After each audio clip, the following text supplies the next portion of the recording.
Thank you. Good morning, everyone, and welcome to the Ordinary Council meeting for the 22nd of August 2022.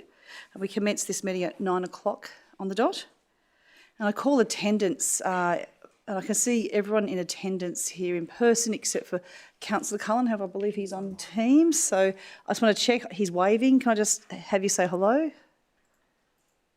Morning, Mayor. How are you? Wonderful. Thank you. We now move on to our Acknowledgement of Country. And Ipswich City Council respectfully acknowledges the traditional owners as custodians of the land and waters we share. We pay our respects to the elders past, present and emerging as keepers of the traditions, customs, cultures and stories of proud people. We now move on to opening prayer, and I can't see, behind Councillor Doyle.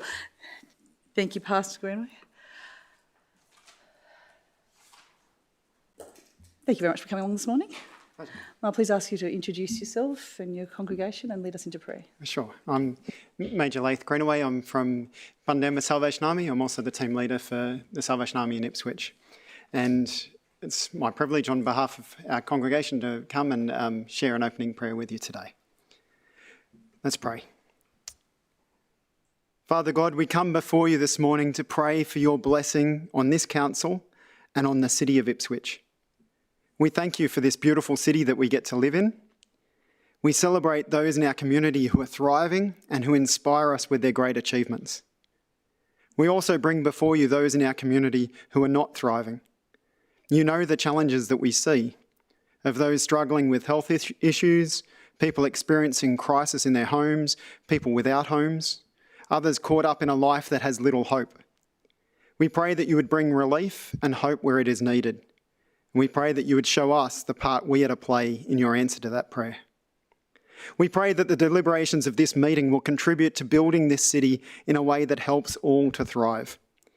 I pray for each person gathered here today that you would bless them for the time and energy that they invest in the service of our community. Make your loving, guiding presence felt in each of our lives today. Bless our councillors with understanding and wisdom to make decisions that will promote the growth of a beautiful and thriving city. Amen. Thank you so much, Major. And thank you for the very practical work that you and your call do. So I didn't have my microphone on. I'll repeat that. Thank you, Major Greenaway, for the very practical support that you provide to our community in tough times, as well as the spiritual support that you provide us. Thank you. We now move on to apologies and leave of absence, and I have none. Condolences, I have none. Tributes, none. Presentations of petitions. And we have a petition here. And the recommendation is that the petition be received and referred to the relevant council department for investigation and report back to the appropriate council committee meeting. And that petition is called Consideration for a Memorial to Honour Finn Martland. So I'll move that. Do I have a seconder for that? Thank you, Councillor Madden. And usually we don't open it up for discussion unless that Divisional Council really wants to, otherwise we refer it to the committee and get some information. If there's no discussion, I'll put the matter to the vote. Those in favour, please raise your hand. It's unanimous in the room, and I can see Councillor Cullen with his hand raised, so it's unanimous. Thank you.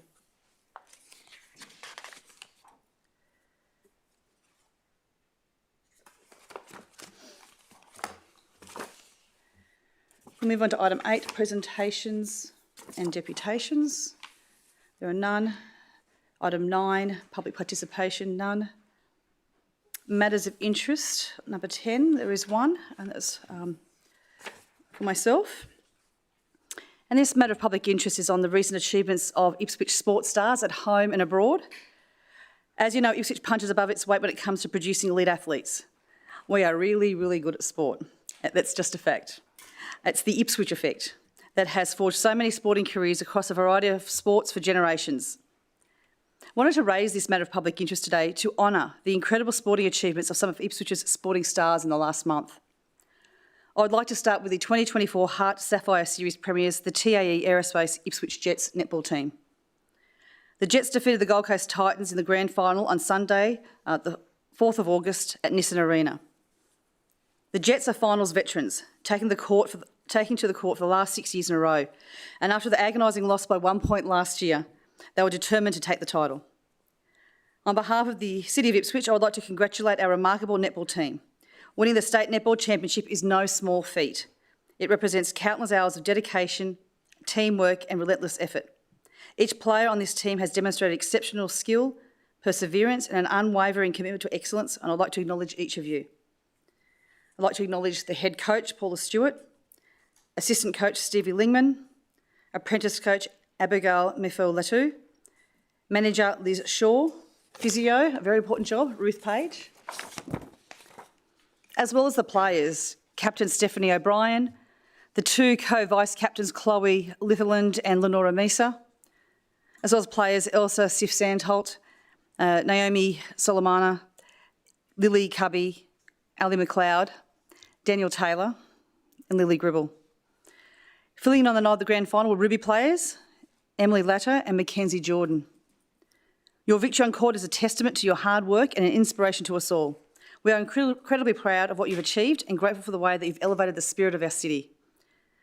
From the local, district and state leagues to national competitions, our community's enthusiasm for athletic excellence is unmatched. The next lot of sporting achievements is as we see the Paris Olympic Games finish as we lead up to next week, the Paralympics starting. But I'd like to recognise three outstanding Ipswich Olympians, Molly O'Callaghan, Ella Ramsey and Tara Moana. 2023 Australian Super Heavyweight Champion and 2023 Pacific Games Super Heavyweight Champion and Olympian Tara Moana competed in Paris 2024 in his first Olympics. A proud Cook Islander Australian, Tara Moana boxed in the plus 92 kilogram division and is Australia's biggest super heavyweight in Australia's Olympic history. The 26-year-old Kamira Plummer said, "I don't want to be good, I want to be great, I want to be the best." After making it to the quarterfinal in Paris, Tara Moana is now ranked 5th in the world. Quite an extraordinary effort. Brazil's Ella Ramsey has now realised a dream of becoming an Olympian like her dad, Heath Ramsey, who represented Australia as a butterfly at the Sydney 2000 Olympics. Ella won a silver medal in the women's 4x100 medley relay. She also competed in the 200-metre individual medley, the 200-metre breaststroke and 400-metre individual medley. An incredible all-rounder, Ella, your podium success represents the culmination of your tireless efforts and embodies the essence of what it means to compete at the highest possible level. The City of Ipswich will be watching your career and cheering you on in your unyielding pursuit of greatness. And Molly O'Callaghan from Augustine Heights backed up her heroics from Tokyo with another excellent performance in the Olympic pool in Paris. Molly finished with a medal tally of 3 gold medals, a silver and a bronze from 6 events: the mixed 4x100 medley relay, the women's 100-metre freestyle, the 200-metre freestyle, the 4x100 freestyle relay, the 4x200-metre freestyle relay, and 4x100 medley relay. Molly was Australia's most successful swimmer in Paris. This achievement is nothing short of extraordinary. Your journey to the podium has been marked by years of sacrifice, discipline, and your success represents the culmination of your tireless efforts. You've not only made a city and an entire country proud, but you've also set a shining example for future generations of swimmers. I'd also like to acknowledge Ipswich City Council's Boilermaker and Fabrication Team Supervisor, Steve Rogers, who umpired the men's hockey gold medal match in Paris. Steve is only the third ever umpire from Australia to have this honour. So well done, Dodge. We'll also be keeping an eye out for our 2 Ipswich Paralympians competing in the Paris 2024 Paralympic Games next week. Taman Kenton Smith from Springfield Lakes will be competing in the para-archery, and Poppy Wilson from Redbank Plains will be competing in the para-swimming. We wish you both well, and you had the whole of the City of Ipswich behind you. Each victory achieved by these incredible individuals is a reflection of the collective support and encouragement from family, friends, coaches and our entire community. Of course, we have many different sports being played across the city each weekend, and there are many athletes excelling at their sport. Only yesterday, Ipswich State High School Open Girls Rugby League side won the Schoolgirls Cup Grand Final, 7 seconds from full time, when Captain Shalom Salsoro scored the winning try. They will now go on to play in the Queensland State Final on the 29th of August. There are stories of triumph all the time in Ipswich in many different sports. These successes remind us that our local sporting stars not only shine bright during the chosen sport, but they also enrich the fabric of our city and pride in our city. May these athletes continue to inspire us all as we look towards our very own Olympic and Paralympic Games in 8 years, Brisbane 2032. I now move on to item 11, declarations of interest in matters on the agenda. Are there any declarations? No. We'll go on to the confirmation of minutes. So item 12.1 is the confirmation that the minutes of the ordinary meeting held on the 25th of July 2024 be confirmed. So I will move those. Do I have a seconder for those? Thank you, Councillor Augustine. Any errors, omissions, corrections, amendments? No, I'll put the matter to the vote. Those in favour, please raise your hand. It's unanimous in the chamber, and I can see Councillor Cullen also has his hand raised, so it's unanimous. Thank you.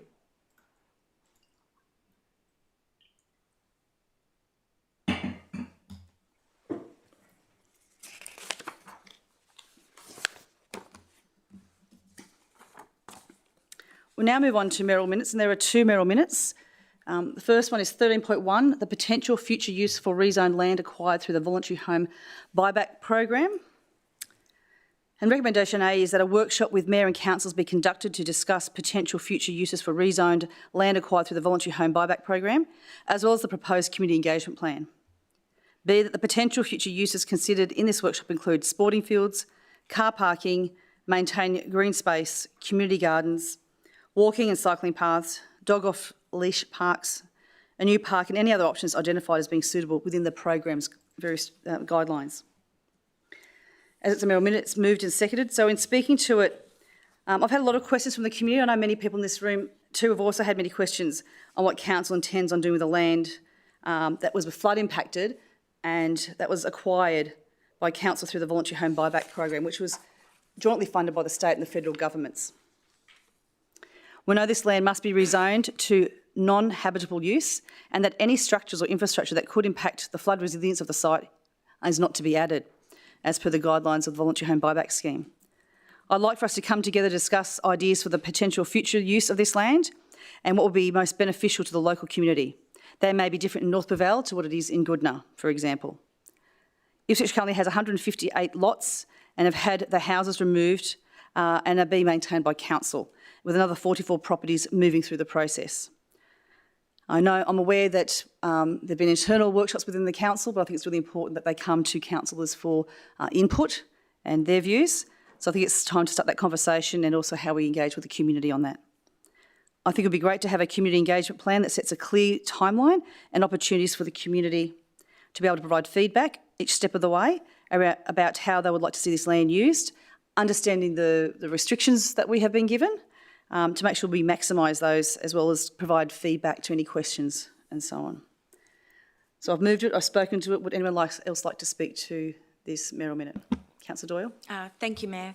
I'm supportive of this, as most of the councillors are. We've got flood properties all throughout our divisions, particularly in relation to Division 3, down the back of Bundamba, down near Hanlon and Kirk Street. Those blocks are sometimes up to 4 acres in size, and they're not flat, they're hilly, and they're wet a lot of the time. So it's not going to be, as you mentioned, a one-size-fits-all, the response by council and the options we come up with, because we've seen recently those blocks are very overgrown and yeah, probably not safe to be mowing regularly with the usual equipment.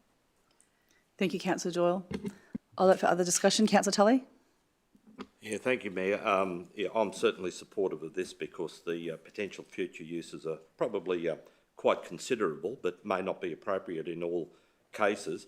But I would flag another option which we can't currently consider, and that is whether other options which are not currently within the program's guidelines should be considered by council. Not just this council, but we've talked about other opportunities.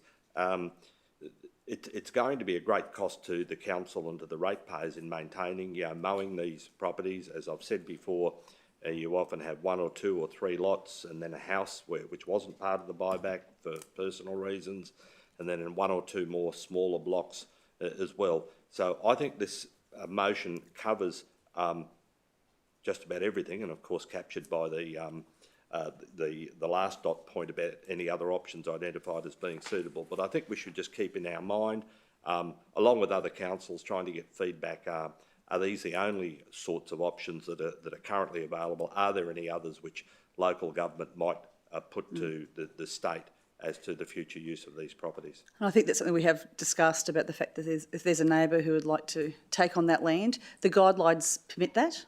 So I'd expect that would be discussed. But yeah, especially if that reduces the maintenance on the ongoing costs the ratepayers. And of course, on the condition, I guess, of amalgamation, but no further development buildings, on those properties. That would be one way, which is prevented at the moment. But there might be other things that are prevented. So I think we should just keep that in the back of mind for future consideration by council. Thank you. Thank you, Councillor Hull. That's very important feedback. Thank you. I think Councillor Madden had his hand. Mayor, I'd like to thank you for moving this motion. I'm reluctant to say that these flood buyback properties create a problem. I think they create opportunities, but we need to consult with the state and federal government and the community as to what we do with these properties. The costs for us to maintain these properties, mow them and keep them looking good is enormous. So we must look at ways that we can utilise these properties, or these properties can be utilised in a way within the guidelines. And as Councillor Tully has suggested, maybe the guidelines need review. And this isn't a problem just for Ipswich City Council. It's a problem for many, many councils. And I'm sure other councils will be doing something similar to this.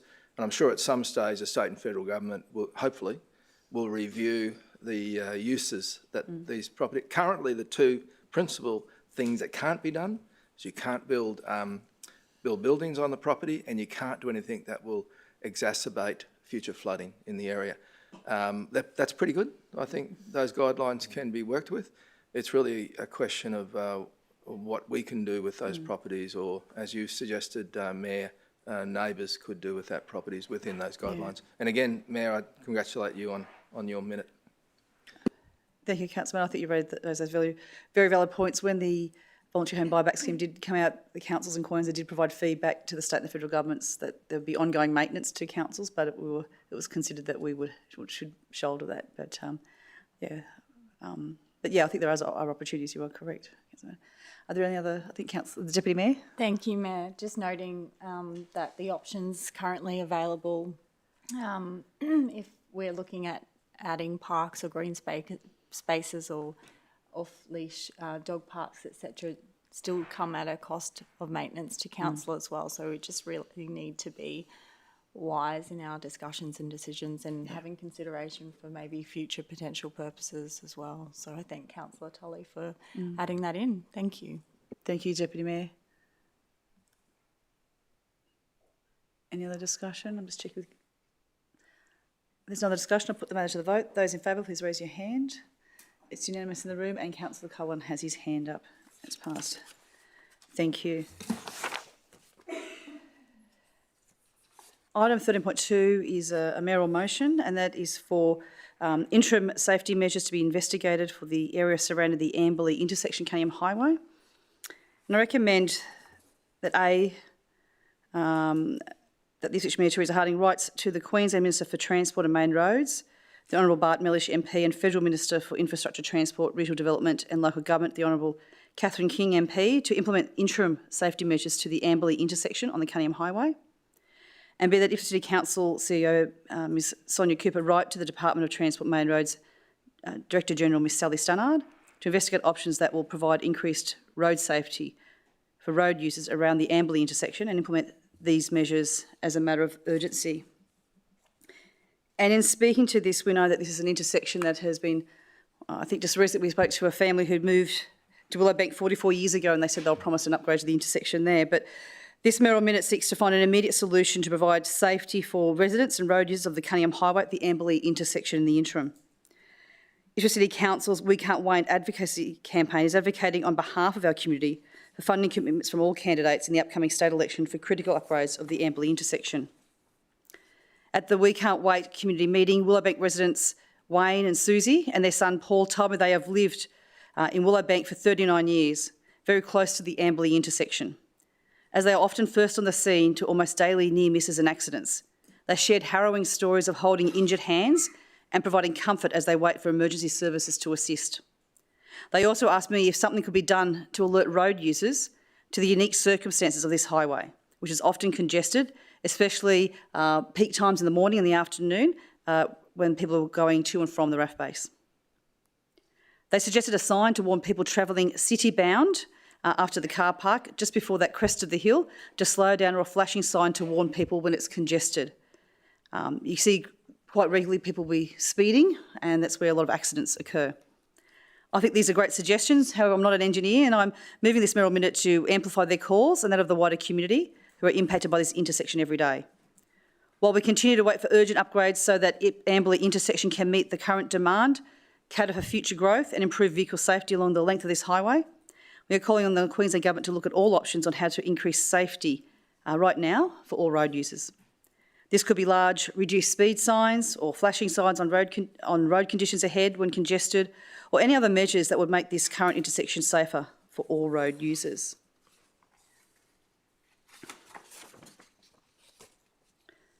The toll on residents is staggering. They endure the trauma of witnessing these accidents and incidents, being the first on the scene, and the stress that comes with every screech of brakes and the wail of sirens.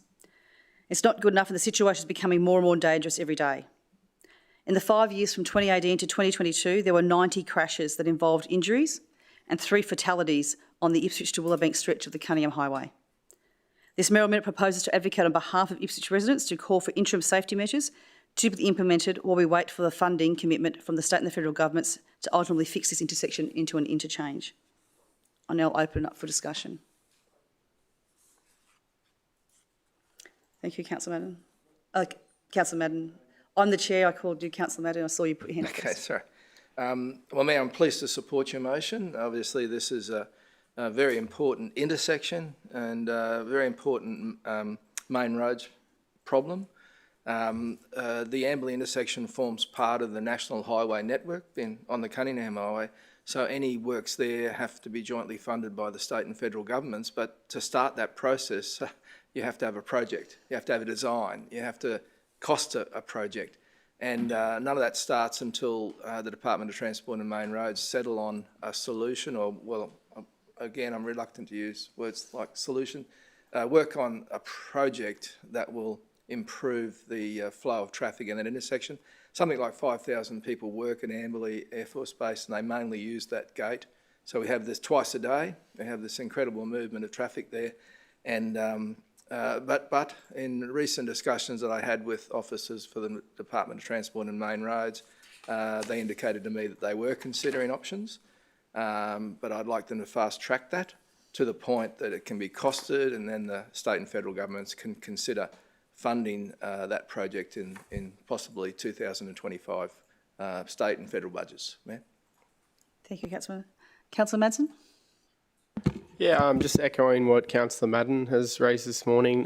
By matter of coincidence, TMR has had meetings with each division. I think one may have been deferred.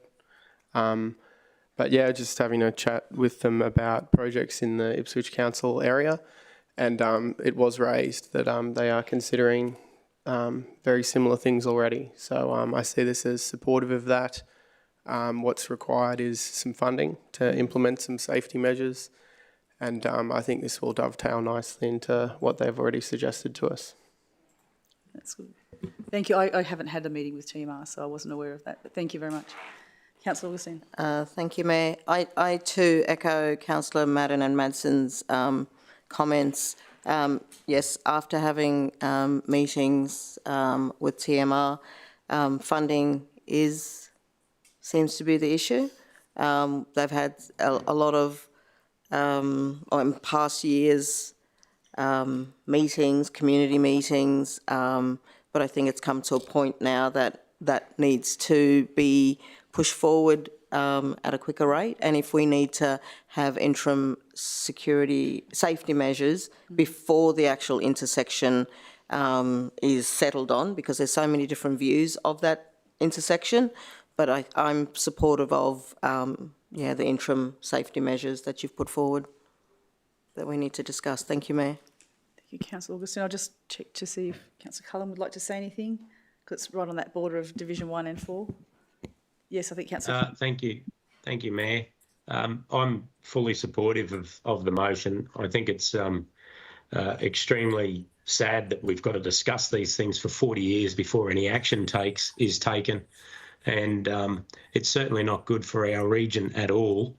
And it's certainly not good for a federal highway to be impeded by this, because it doesn't only affect what goes on here, but it affects the transport infrastructure that runs throughout Australia, with the transport industry having to meet deadlines everywhere. So, yeah, I'm 100% supportive, and I hope these safety measures are put in place, because one life lost is too many. And we all talk about road safety, but a lot of the incidents seem to fail to address the problem, rather than we seem to rather talk about it and rather than address it. So, yeah, I'm fully supportive of what you're doing there, Mayor. That's great. Thank you. Thank you, Councillor Cullen. Obviously, you would know very well with your trucking industry hat. I think the figures we had was the congestion there is causing about $45 million worth of economic impact each year. So it's considerable as well as, but this is mainly about safety matters. I open up for any other discussion. Thank you, Councillor Antonelli.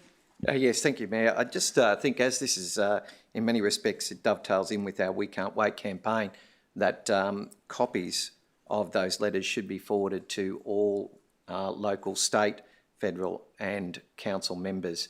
I think that would be quite pertinent. Maybe we need to add an additional recommendation to that effect, that those letters, copies of those letters, not blind copies but carbon copies, be forwarded to all relevant federal, state and local council members. Thank you. I think that's a good suggestion. I normally would CC the local member there, but very open to CCing all the local members here in Ipswich, including federal as well. I think the campaign, as it is right across the city in many respects, yes, all of members should be informed of our letters. Okay. Thank you. Will do. If we could include Senator Paul Scars in that, because Senator Scars was instrumental in obtaining the funding for the community consultation that previously took place with regard to possible options for upgrading that intersection. Thank you.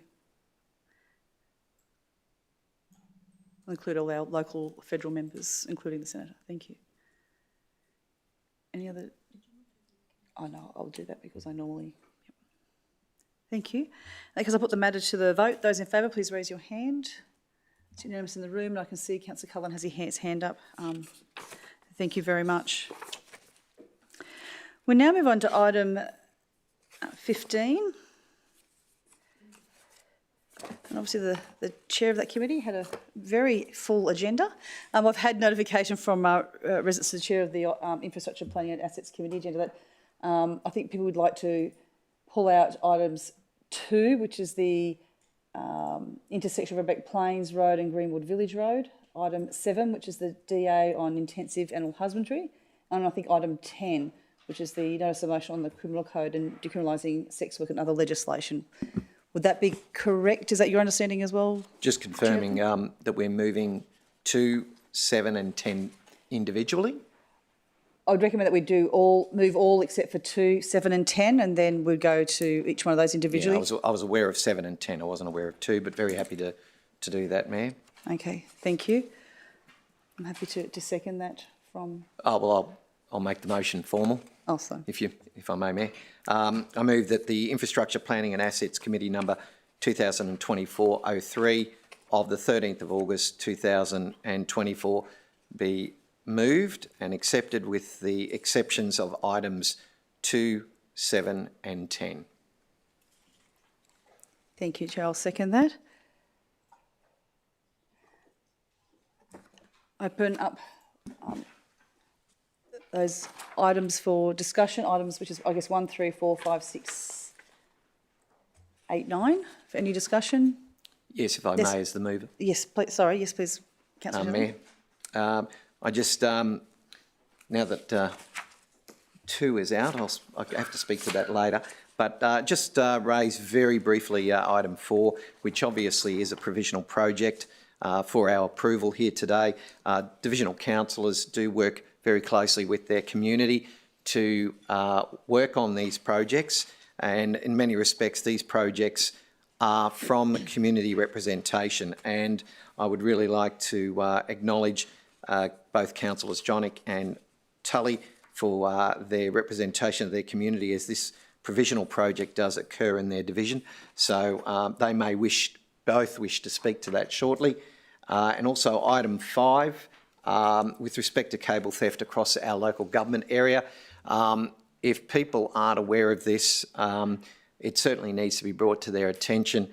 The amount of cable theft of copper cable in our city is enormous, and it is brazen. And I would just like to remind our community that when it comes to crime prevention in general, it's all our responsibility. And as a council, we're doing our utmost to try and prevent this from occurring. We're putting in measures to reduce the risk of this cable theft. But as I said, it is immensely brazen. These offenders will come in, they will do it during the day and night, dress themselves up like tradies or workers, wearing high vis and the like, and they seem to go unnoticed. So I just ask our community to be on the watch and look out for people, tradespeople or alleged tradespeople that may be working in our parks environment. If they suspect them at all, please call the police, who may be able to intervene before tens of thousands of dollars worth of cabling can be stolen. So, as I said, they are brazen, and we just ask the community to assist us with that because it is community money that they are stealing. Thank you. And that is it. Sorry. Thank you, Mayor. Thank you, Councillor. I guess it's the second, yes, it was a full agenda, and I think we had some good items on there. And I also praise Division 2 councillors for working with, I think, the member for Jordan as well, working quite closely with her for that particular, for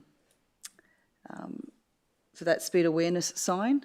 When I had one of my regular meetings with the member for Jordan back in May, we had a big discussion on this and on how to progress it. So I think it's a really good outcome. So thank you very much for that. I'll open up for any other discussion. Councillor Tully.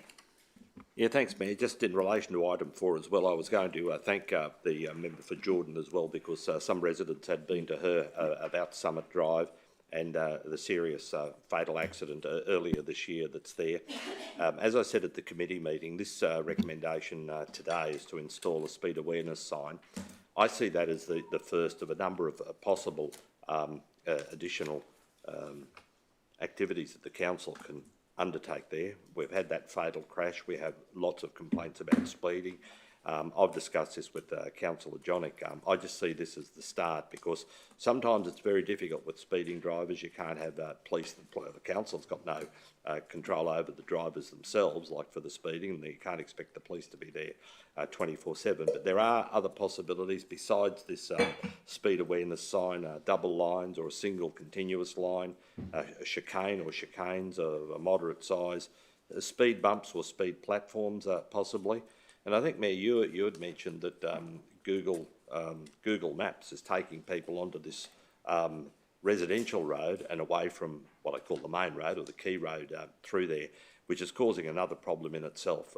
That often happens for reasons which elude me in relation to Google Maps. So I just see this with the solar-powered sign just as one opportunity. I get a lot of parents who tell me with the existing signs, particularly in the eastern suburbs, the kids in the car and say, hey mum, hey dad, you're 1 kilometre or 2 kilometres over the speed. So I'm not suggesting that this will solve the problem, but I think it's a first key step by the council in doing so. Thank you, Councillor Tully. Deputy Mayor.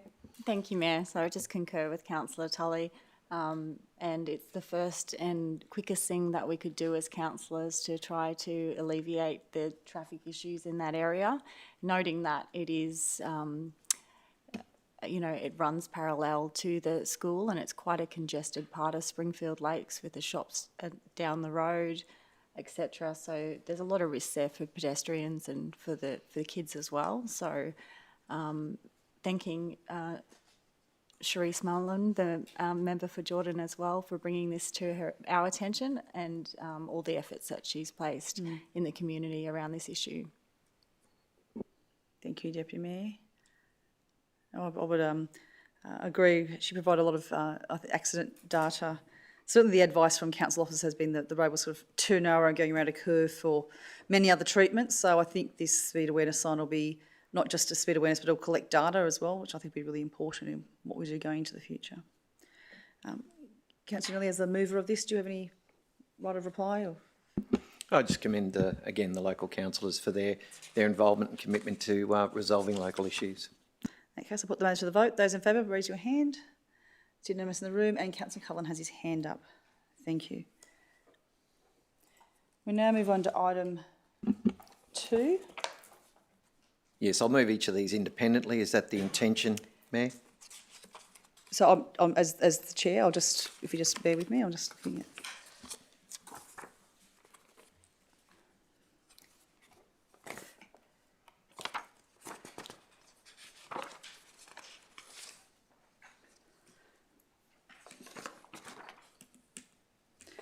I'm just looking at item 2, and that was, there were 3 recommendations on that. One was that council note the contents of the report. B was that council proceed with the planning, design and construction of the ultimate works for Redbank Plains Road Stage 4 in accordance with current timelines, subject to keeping all councils updated on the progress of the planning, and if budget opportunities arise, consider this project to be brought forward. And C, that a further report be prepared to examine all alternatives to full prohibition of right-hand turns at the corner of Greenwood Village Road and Redbank Plains. So that's what is actually in the report. So did you say you wish to? Yes, I move the recommendations of item 2 of that same report as read. Okay. Do I have a seconder? Councillor Madden, thank you. You wish to speak to it? Yeah, just briefly, Mayor, and because I know that the divisional councillors will probably have more to say to this item, but specifically what this report, or the antecedents of this report have shown, is that there has been, a degree of lack of information that has come up to the local councillors in relation to the works at that particular intersection on Redbank Plains Road. And I want to commend the General Manager, who has spoken to me since this matter has arisen, in his intention to ensure that we do have greater level of communication for these types of contentious matters. And also, I think it's quite prevalent that, not quite prevalent, but more important that consultation with the local councillors does occur, because the local councillors do know a lot about the local ramifications that some of these works may have. And it is important that that local knowledge be shared with our officers. But specifically, I again commend the General Manager, who's very willing to sit down with us, and the General Manager being Mr. Matt Anderson, who's only been with us about 12 months now, has identified that this is an area where we need to improve. So I thank the General Manager, and I look forward to listening to the Divisional Councillors' comments in relation to this. Thank you, Councillor. Councillor Madden is the seconder. Would you wish to speak to it? No. I guess in speaking to this, I guess I have a slightly different view to the mover, but we'll be supporting this. I think during budget discussions, during our induction, we all came together to discuss important things like intersections. Certainly there are some important intersections around Ipswich that I see as just as important than these ones that are going through our process, such as the ones on School Road, Hallets Road and Willow Road West in Redbank Plains. Certainly the Sydney Street, Albion Street intersection at Brassel. The Hooper Street and Moffat Street and Pound Street around West Ipswich are very important intersections, as well as Jones Road and Brennan Street and Belwood Park, and Thorne Street and Garden Street in Ipswich. We have a lot of very important intersections, and I guess we just make sure that they do come up during our budget discussions. I'll open up for other discussion. Thank you, Mayor. Being a newbie on the block, trying to bring and, formulating something like this through budget has been, problematic for me. But now that I'm up to speed on how it all, works, I find this intersection probably a little bit more problematic than every other intersection that we have identified, only because it's got a flow-on effect to so many other, it's a big block, it has a flow-on effect to, if we push traffic down Hallett's Road, there's only one way that way. Then we've got a school. Then we're pushing on to School Road, another problem that we've identified as a failed road as well. And so it's a whole big block. And for me, I probably need to know a little bit more about all these developments that have been approved that there's no development contribution to, or, sorry, I shouldn't say that. I'll retract that bit. Just trying to get my head around, if we've got so many developments that are bringing in further traffic and causing this gridlock, why hasn't there been an onus on the developers to be able to improve this road? So for me, there is, we have to look at this road. I'm unsure of if we proceed in a Band-Aid effect to then having to rip it up for when we do to go to stage 4, but I do feel that more information needs to come, especially to me as a new councillor, trying to get my head around this, but I do understand that it is very problematic to the wider scope of Redbank Plains, just not this intersection. So that's just my contribution. Thank you, Mayor. Thank you. Thank you. You wish to say something, Councillor Doyle? If I may? Yes. Yeah, thank you. I will be supporting this motion, but I want to just note the record that I am proceeding cautiously. Councillor Augustine has just pointed out a really valid concern and something that does come up often across the city. So I've got an example, 2 examples, Riverview and Bundamba, where we're seeing an enormous amount of development. So 3, 4, 5, 6 different developers all developing at the same time, which is, adding increased pressure on the surrounding road network. And it's, important to consider the entire road network.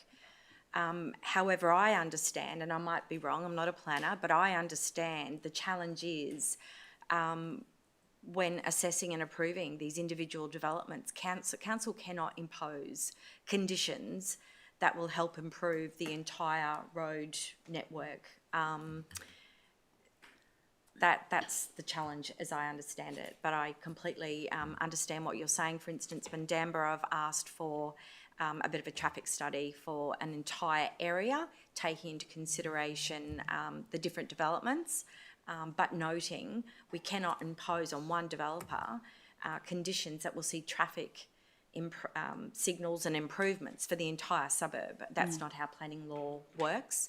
As I said, I'm supporting this, but proceeding cautiously.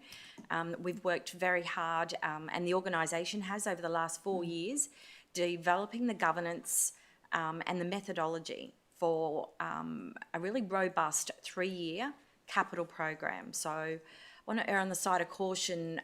Absolutely, councillors should have a role in working with staff and informing them on the feedback within the community.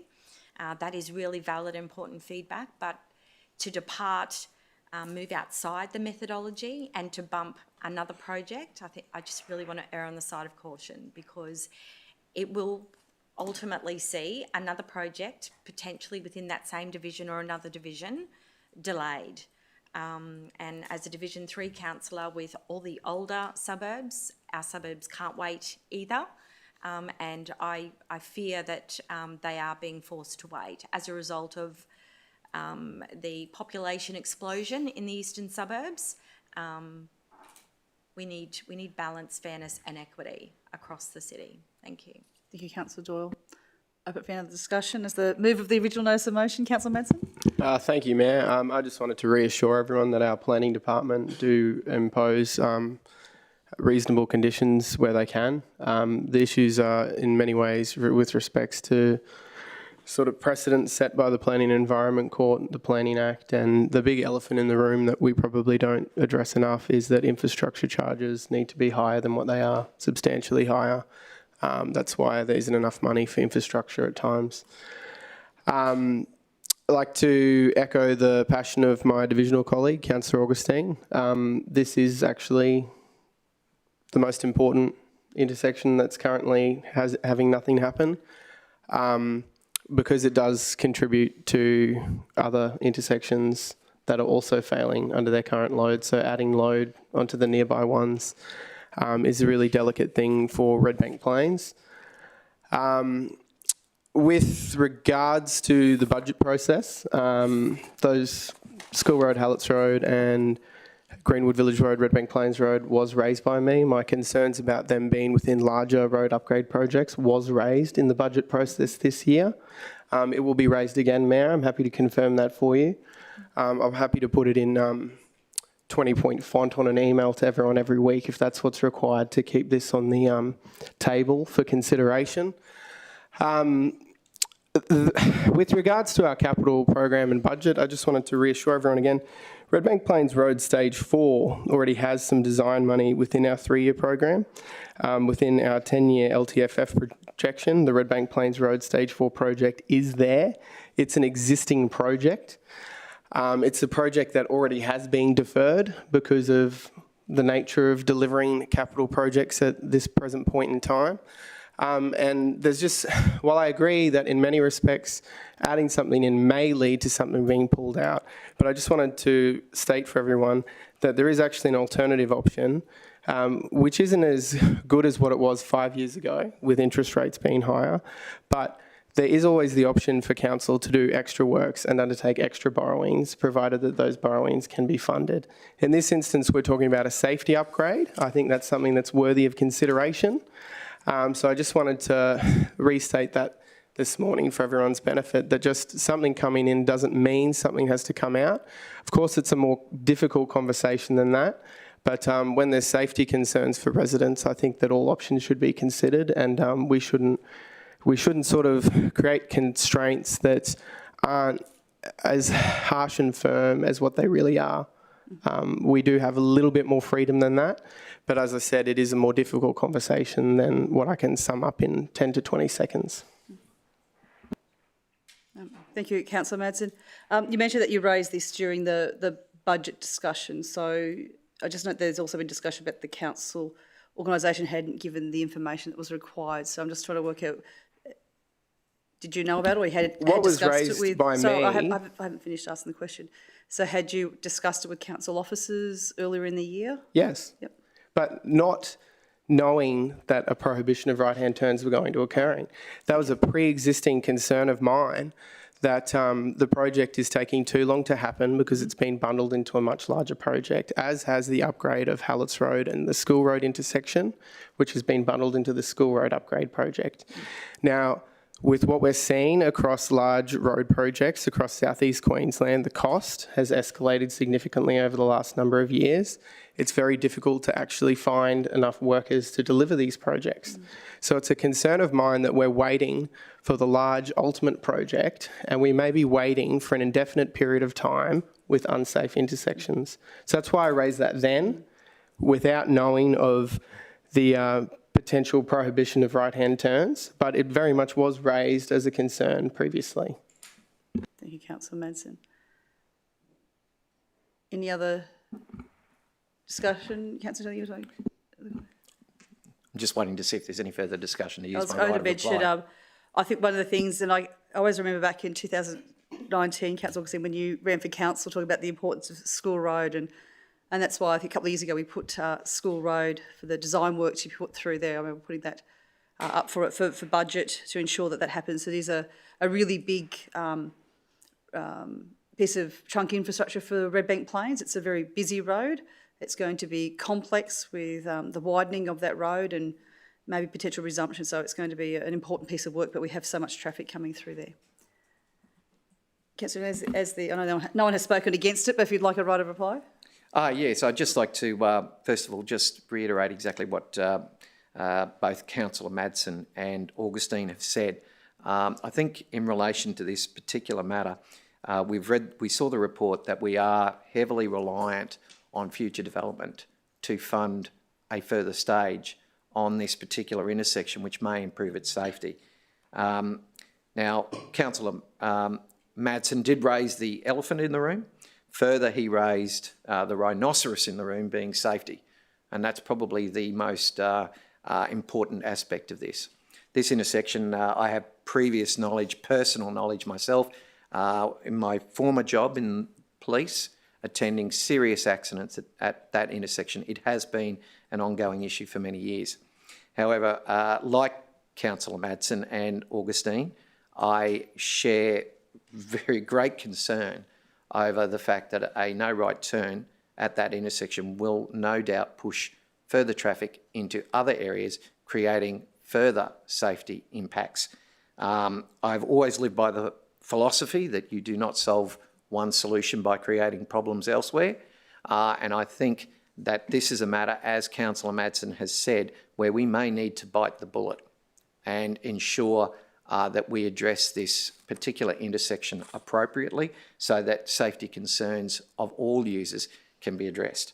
So I'm certainly confident that recommendation C will bring forward all the information we require in relation to that. Thank you. I'll put the matter to the vote. Those in favour, please raise your hand. It's unanimous in the room. I'm just looking, and Councillor Cullen has his hand up. It's passed. Thank you very much. We'll now move on to item 7. I'm not sure who asked for that one to be pulled out. I was informed by committee administration. Are you aware, Councillor Antonelli? Say again, sorry, Mayor. I was informed by committee administration that item 7 was to be pulled out to discuss separately. Yeah, I understood that, yes. Okay, I'll hand over to you if you wish to move that. Yes, Mayor, again, with relevance to the initial report of Infrastructure Planning and Assets Committee, I move item 7 of that report for reception and adoption. Thank you. Do I have a seconder for that?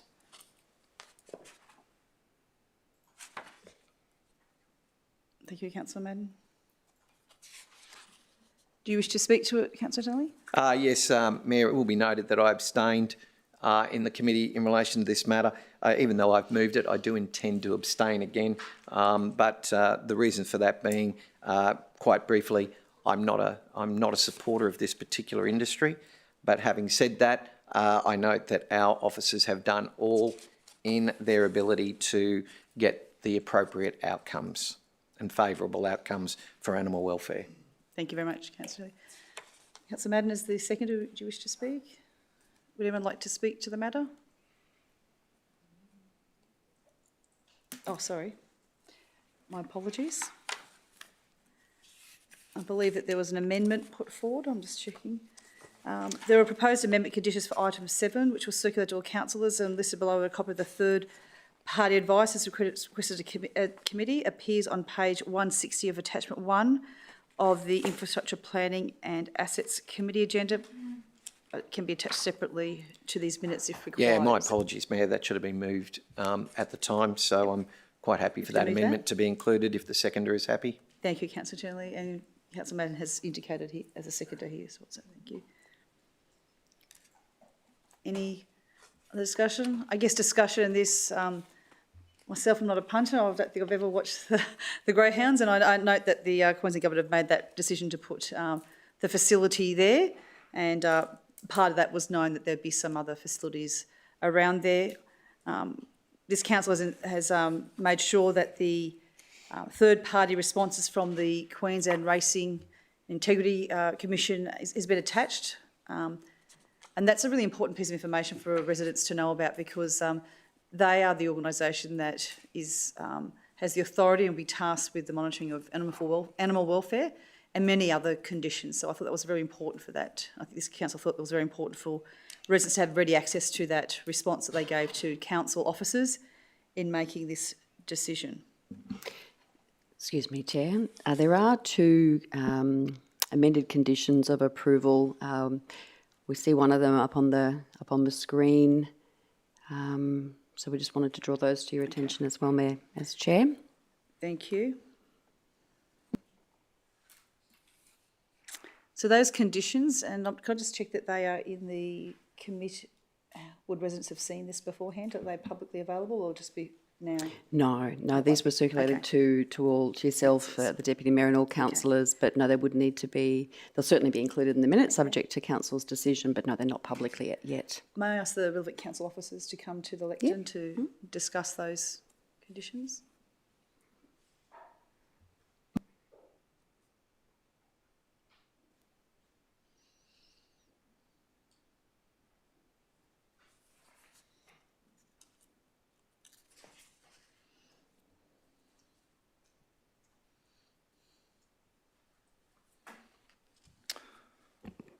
Greg Potter, Manager Development Planning. Thank you, Mr Potter. There are two amendments being put forward. Do you mind outlining those to us, please? That's fine. Look, the two amendments are fairly straightforward. The first one is in relation to acoustics and noise, because I know that there was some concerns about the noise. Noting, first of all, before I just refer to that condition, that it's really about amenity and the nearby residential properties, and the closest dwelling to the facilities, in particular the training area 1, is about 300 metres. The reason we've put this particular condition in and removed the other one to replace it is that it's more enforceable. It's really about the level of noise. So, for example, if you've got greyhounds and they're barking, you know, how can that be enforced? And so, for example, council officers could go out there and they use instruments to determine, it's really in decibels, so over, you know, a 15-minute period or longer, and there's some hours there to ensure, for example, between the hours of, say, 7 a.m. and 10 p.m, and then obviously beyond that at night time, to ensure that that noise is kept to a minimum, and that can be enforced if that becomes an issue, a complaint. So condition 9 on acoustic design management G, yes, that was removed because it was just about the assessment management, about noise complaints. Correct. What you've now put in, what the council is suggesting, I guess, is timings and an actual decibel level and how far away the instrumentation would be. Correct. So can I ask, you've talked about, is listed in the conditions 7 a.m. to 10 p.m,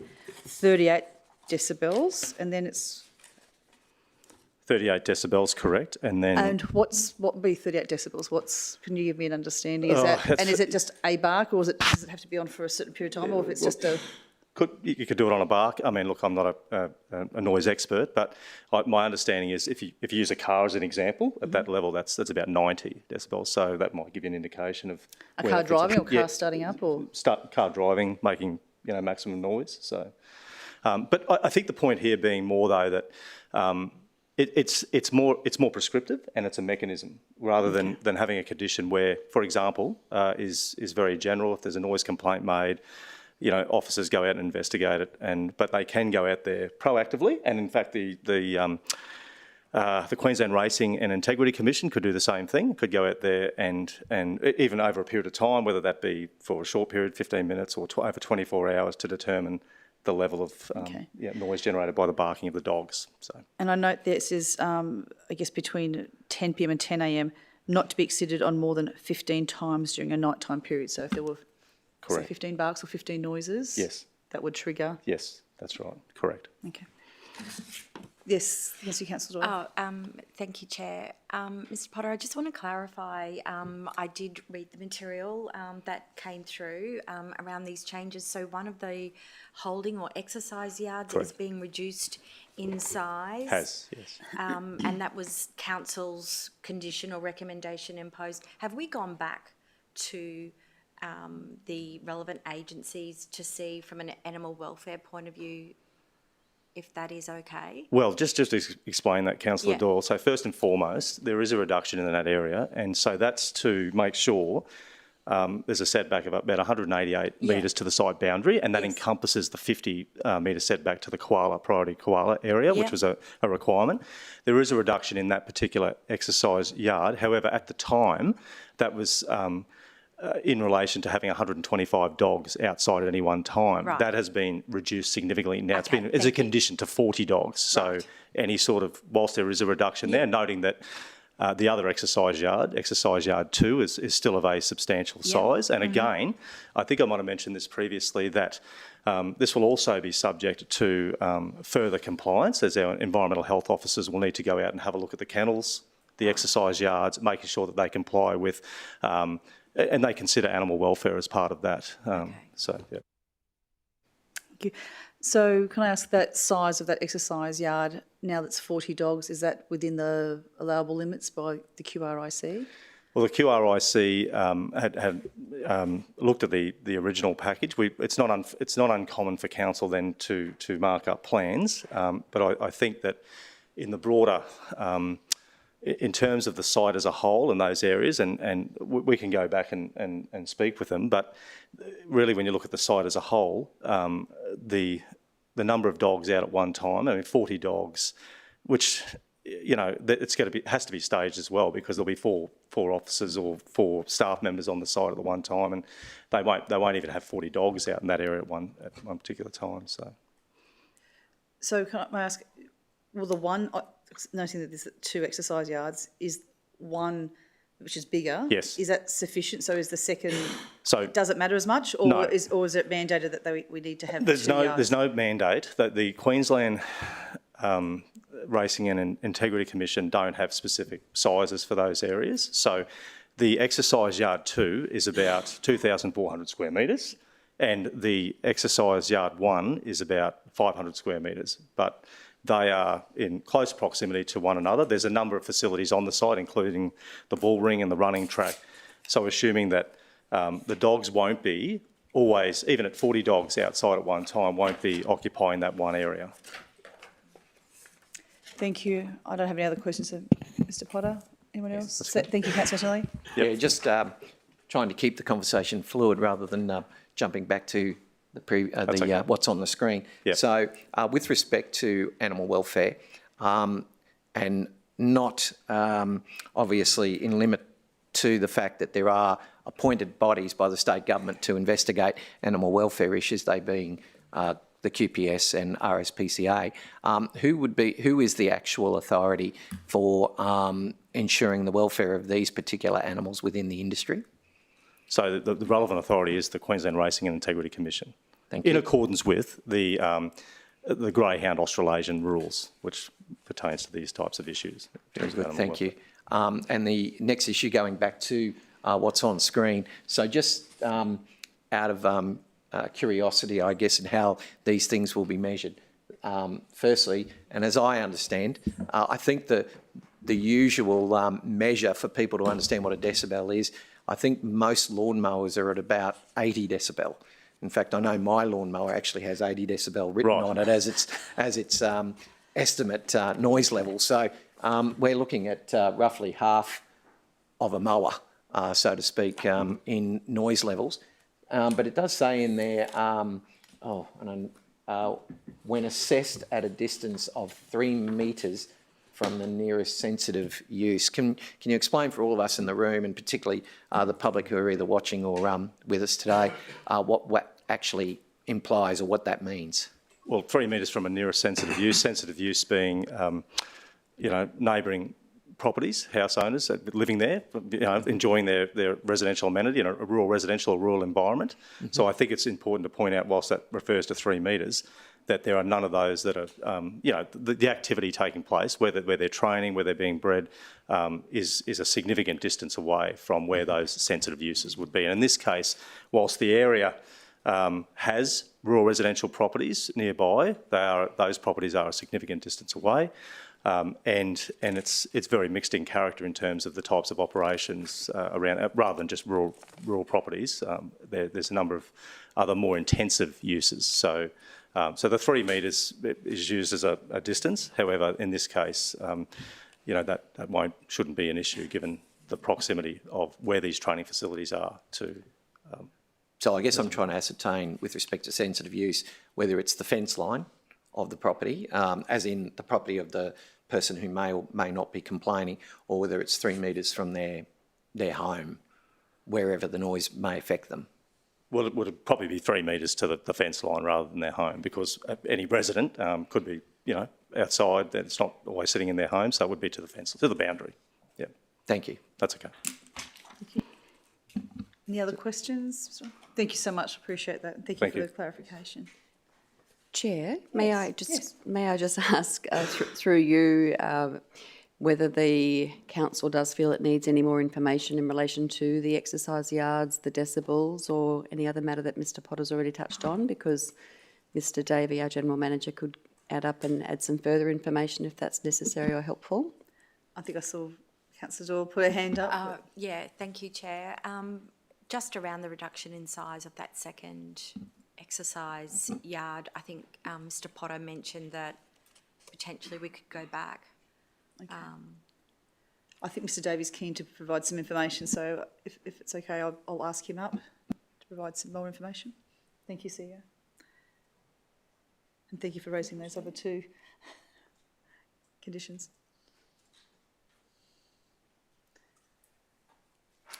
Brett Davey, General Manager, Planning and Regulatory Services. So through the Chair, to address the discussion previously and try and summarise, the exercise yards were actually established for the full number of dogs to exercise. So we've got limitations in there to roughly have a third of those dogs in the yards at any one time. So there actually isn't an issue with the area of the exercise yards, to the best of my knowledge.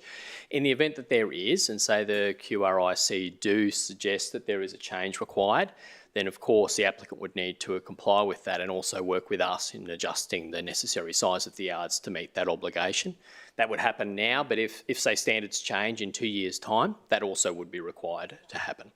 The discussion of noise limitations, what we've moved from is a condition that is qualitative, as in it is an opinion-based condition, triggering whether or not there's a potential impact on the community, and if in the opinion we move to a condition that's quantified, which has a specific noise limit. Noting the discussion of a comparison of noise limits to vehicles or mowers, every 5 decibels, it's my understanding that the noise essentially doubles. So 38 is actually far less than half of 75 or 90. And just to try and compare that to something, a pristine natural environment, the most noisy thing would be insects, and you might have something between 20 and 30 decibels. In a rural environment, 30 would be something you'd expect. Noting that in a rural environment, you would have, cows bellowing, you'd have tractors running at night. So, 38 to 40 would probably be quite a commonplace noise level.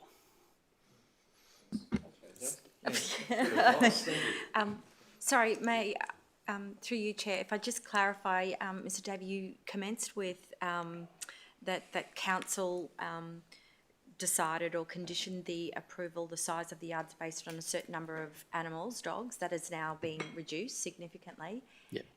Just for my understanding, how do we determine that? What's the standard that planners at council apply, or do you work with the QRIC around that standard? A bit of both. So the QRAC obviously assess an application and they have their own licensing process. Yes. In assessing the application that was put before us, it was designed by the applicant or the operator to respond to the requirements. So all of the legislative requirements which we reviewed. Upon review of the acoustics, it's my understanding that the acoustic issues were such that we felt, based on the quantified information in the acoustic report, that a reduction in animals exercising at any one time was warranted. That's what led to the reduction to, or a restriction on exercise numbers. Thank you for clarifying that. Mr. Davey, just so I can clarify, I know this is not to do with the actual greyhound racetrack, but could you explain how that greyhound racetrack was approved by an MID? So the facility further north, yes. So the state greyhound facility, which has been approved on the former Swift Sports facility site, was approved through a ministerial infrastructure designation. So that's that differs quite significantly from the proposal before us. In the proposal before us is a private breeding and or training facility. The proposal was subject to the ministerial infrastructure designation is a large scale, so we'll say performance facility, which means that there are running tracks, there are kennels, and there are associated assets there. Now, in all cases, a developer, whether that's state, local, or a private entity, can choose to go through a planning application process through the council. There are certain categories of project that have state interest that can go through a ministerial infrastructure designation. That means that the state take carriage of that process, and council, as the regular assessing authority for applications, essentially has a right of reply as a submitter to those processes, but we don't have any control over the final decision or the regulation and enforcement of those assets. Bit like the alcohol and other drug rehabilitation Yeah, system so in very Raceview, so where it's, council didn't want it there, but it proceeded anyway. yes, and so there's some of those projects do have tensions. So you've got schools, which schools are generally accepted in most locations other than some technical issues, but you'll have issues such as institutional style housing, affordable housing, hospitals, drug and alcohol centres. All of those things are within the category of a ministerial infrastructure designation, which can obviously generate different level of interest amongst the community. Thank you, Mr Davey. Thank you. I'll open it for any other discussion. No. Councillor, as the right, you wish to exercise your right of reply? No, thank you. Thank you. I'll move the matter for a vote. Those in favour, please raise your hand. So in the room, it's everyone by the room except for Councillor Antonelli. I'm just checking with Councillor Cullen to see if he's there. Councillor Cullen, how do you vote? I am, Mayor. Thank you. Chair, positive. Positive, thank you. Those against? That's nil. Those abstaining? Councillor Antonelli, and that's passed. Thank you very much. I do note it's now 10:12. I propose that we take a quick morning tea break and come back at 10:30. Do I have a seconder for that? Thank you, Councillor Tully. Everyone put that. See you back at 10:30 sharp.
Thank you. Welcome back. It's 10:31 on the 22nd of August. Welcome back. We're on item, just going to check here, 15.1, and we're up to item number 10 in that particular committee report from your committee, Councillor Antonelli. So do you wish to move that particular item number 10? Yes, Mayor, just again, in relation to the Infrastructure Planning and Assets Committee that was held on the 13th of August, I wish to move the motion for item 10 for reception and adoption. Thank you. Do I have a seconder for that? Thank you, Councillor Tully. Mayor, I have an amendment to move, if it's appropriate to move that now. I've circulated. Is that the one that you've sent to us? Yes, I've circulated that to councillors, but I'll move it because there's people are watching who won't be able to access this at this stage. This is the proposed amendment that the following paragraph be added to recommendation 10 and that the existing paragraph become paragraph A. So this is paragraph B, and I'll read it in its entirety. Thank you. That the council make urgent representations to the Minister for Housing, Local Government and Planning and Minister for Public Works, Megan Scanlon MP, in relation to the Criminal Code Decriminalising Sex Work and Other Legislation Amendment Act, which became law on the 2nd of August 2024, in relation to the following matters and legislative loopholes.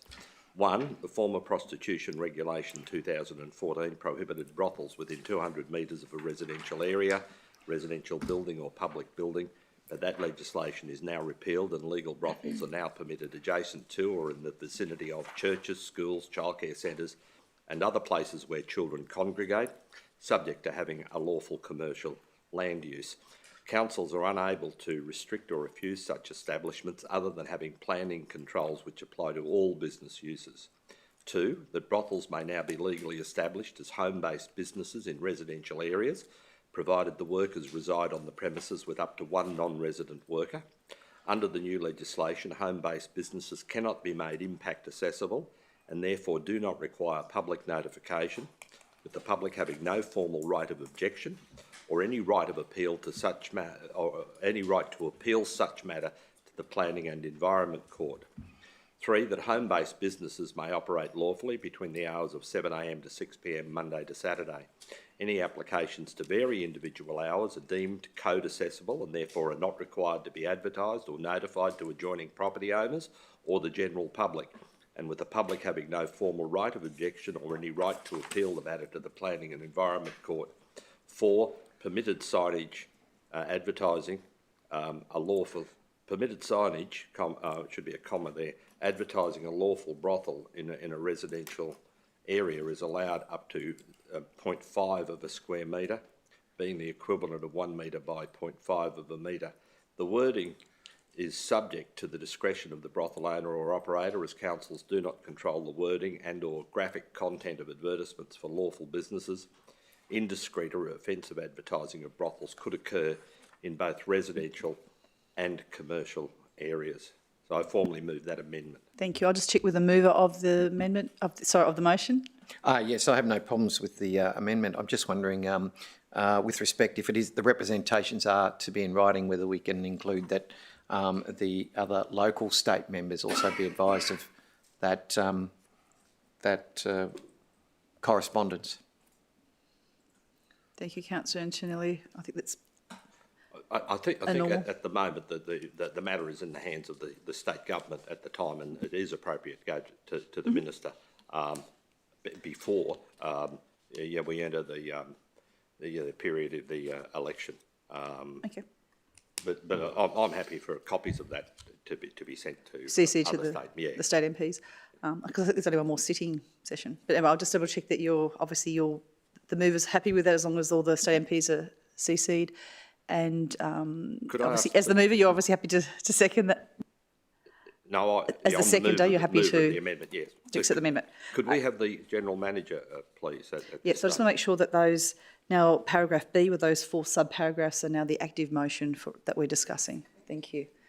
Mr. Davey, would you like to come up to the lectern?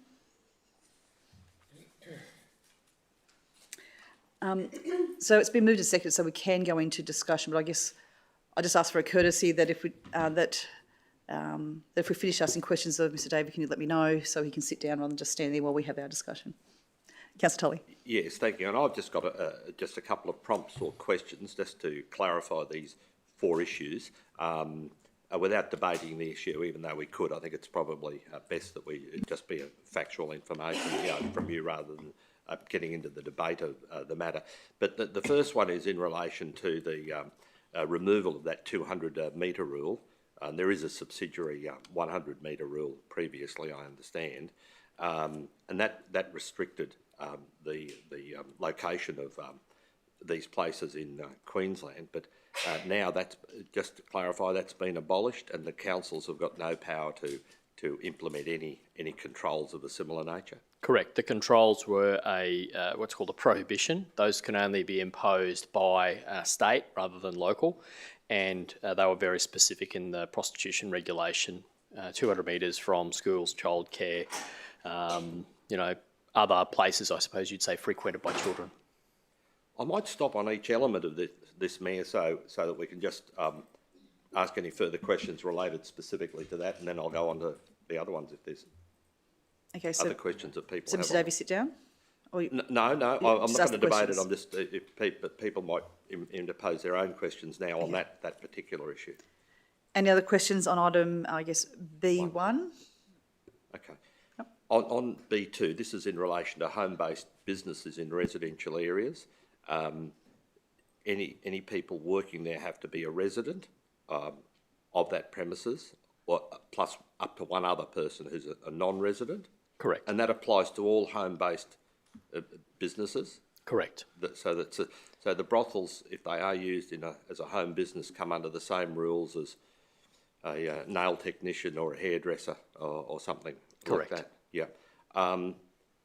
Council can't make home-based businesses impact accessible. In other words, they have to be notified and advertised, and calling for public submissions or objections. That's right. So the planning regulations restrict the level of assessment to a home-based business to code accessible. Well, that then relates to the next issue as well, that under our current scheme, they can operate lawfully a home-based business from 7 a.m. to 6 p.m. Monday to Saturday.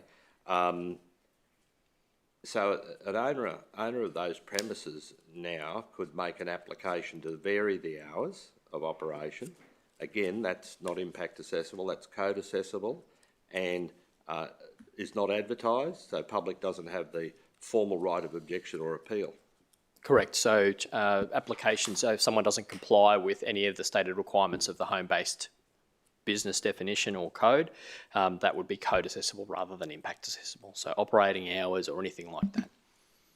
Just a general question, our home-based permitted activities, which can be pretty broad, I've seen people who do dog washing and even a travel agent, set up a small business at home. But are they similar in most councils in Queensland? I'm not saying the hours are exactly the same, but do they, whatever applies in Ipswich is of the same general nature in other councils? Generally speaking, with the exception that the age of our scheme means that we have, I suppose, a tailored definition for home-based business, whereas for our draft scheme and for most other councils, they rely on the state's definition, so there would be more consistency. Yeah, okay. But the principles of that are similar to? The principles are the same. However, I just wanted to flag for consistency that there is a restriction on industrial type uses that is quite explicit in our current scheme, whereas service industries have a little bit more opportunity in the new or the draft planning scheme and the legislation. So that would be, say, bicycle repairs and those sorts of things. Right. And just finally, the permitted signage is... So can I ask a question about item 3? Is that okay, Councillor Tully? Yeah, certainly. Can I just confirm, does that mean someone may wish to vary those hours from 7 a.m. to 6 p.m. to 24/7? It would come to council, and council officers would assess that it wouldn't be publicly notified. It wouldn't come to the councillors to make a decision. If it was in a suburban area, what are the rules for council officers to assess that particular application? So it would be the planning scheme, and obviously we've got the current planning scheme in the draft, so timing would depend, the assessment process would depend on the timing. I would anticipate the focus of the assessment would be on the specific benchmarks that deal with operating hours and amenity associated with these operations. So the purpose of having a restriction on hours is to balance residential amenities. So we would focus on that in our assessment and consider things like noise. So there wouldn't be an automatic no to someone asking 24/7?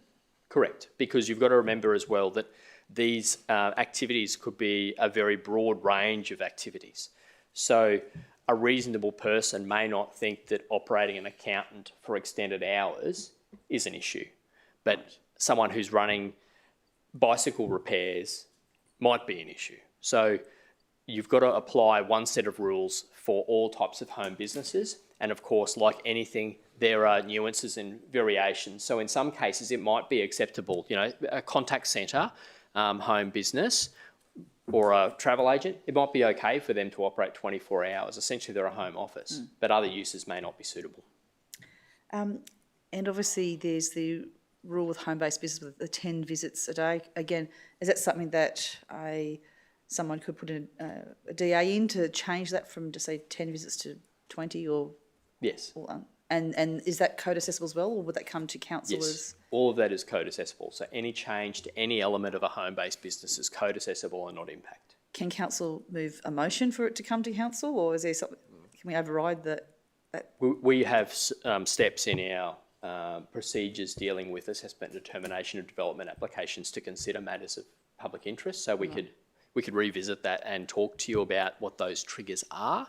But can I also say that in my time here, we've probably received, I guess, a dozen applications for home businesses to vary, and probably a few where the home business is more industrial than you would expect. So say small scale boiler making or welding in a shed on a property. So we haven't had a massive track record of issues in this space. For just say someone has a home-based business that is just say food, they're baking food for another business. Do they have to have a food licence, or are there regulations around what they do? That's not covered under the planning scheme, but under the Food Act they do. Okay. And there's a bit of greyness because in those cases you've got three possible outcomes. You've got someone baking on site and then they're operating a food truck as well. So that's one regulatory environment. You've got someone baking on site and supplying to cafes, and then you've got someone baking on site and supplying from the premises. Okay. So all of those three need to be considered in how we manage that, but all three would require a food licence if food's being prepared for consumption of others. So would it be fair to say that quite a number of home-based businesses or kind of business would have some sort of regulation around it, but this one doesn't have any regulation around it? No. Okay. No additional regulation. No additional regulations? Yeah. Okay. Thank you, Councillor. Just a final query from me. With the signage, which is half a square metre, and you'd advise me that could be any dimensions, but it's a metre by half a metre, you know, the shape of it, which is a reasonably large sign, which can advertise the lawful use of the premises. Correct. You know, and a home-based business. But you touched on, I think, at the committee meeting about the councils generally don't control the wording or the appropriateness of the advertising. It's an advertising sign that can be erected on a home-based business that's got that limit. I think in a commercial area they can put up 2 A-frame signs you know, on the footpath in a specified position. So you just elaborate on that, please? Yes, so any home business could have a sign of up to half a square metre, which is, you know, a metre wide, half a metre, but the dimensions could obviously vary as long as it doesn't exceed half a square metre in surface area. And in theory, if a premises, a residential premises, had one home-based business being an accountant firm, and then it moved to a law firm, then we wouldn't control the change of content between those two different businesses, nor would we control what imagery is put on that content. That's the only questions that I have. I think Councillor Doyle had some questions. And sorry, just further to that, Mr. Davey, are you suggesting there is no lever or option available to council to try and regulate the signage? There is, of course, an option to regulate the signage in terms of size, but not content. Not the content. Yes. So it could. So I think the overall theme to focus on with this is that this is a business use, so Yes. sex work is a business use, and it's being treated as such. So the deregulation has had that effect, and that means that if we are seeking to regulate any aspect of that operation, it has to be equally applied. So we'd be regulating home-based hairdressers, beauticians, accountants, you name it. We'd be regulating them all with the same criteria. So from that perspective, could we, noting that we're reviewing our local laws, we could introduce something generally around signage for home-based businesses? We could do two things. You could consider the size of the sign Yes. under the planning scheme, which would require a potential amendment to the scheme, and then could consider how the local law could be used to control advertising. There are a variety of different models across different councils on how signage both is and is not regulated. So we can, of course, add this as a sort of subset of us considering our position on advertising across the city. Okay. Thank you. Thank you. Thank you. Any other questions of Mr Davey? Yes, Councillor Yeah, just Tinelli. in line with that same question, could we also regulate the number of people who might be working out of a home-based business? I note that it says residents plus one non-resident as the maximum.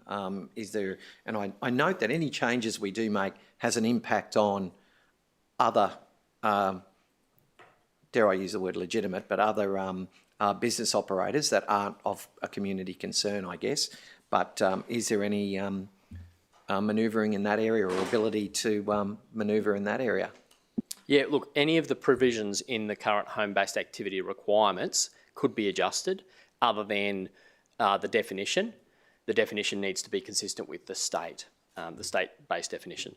And of course, you are correct. You can adjust anything you want within reason. That's a planning issue, including the numbers. But you do have a flow-on effect on other operators.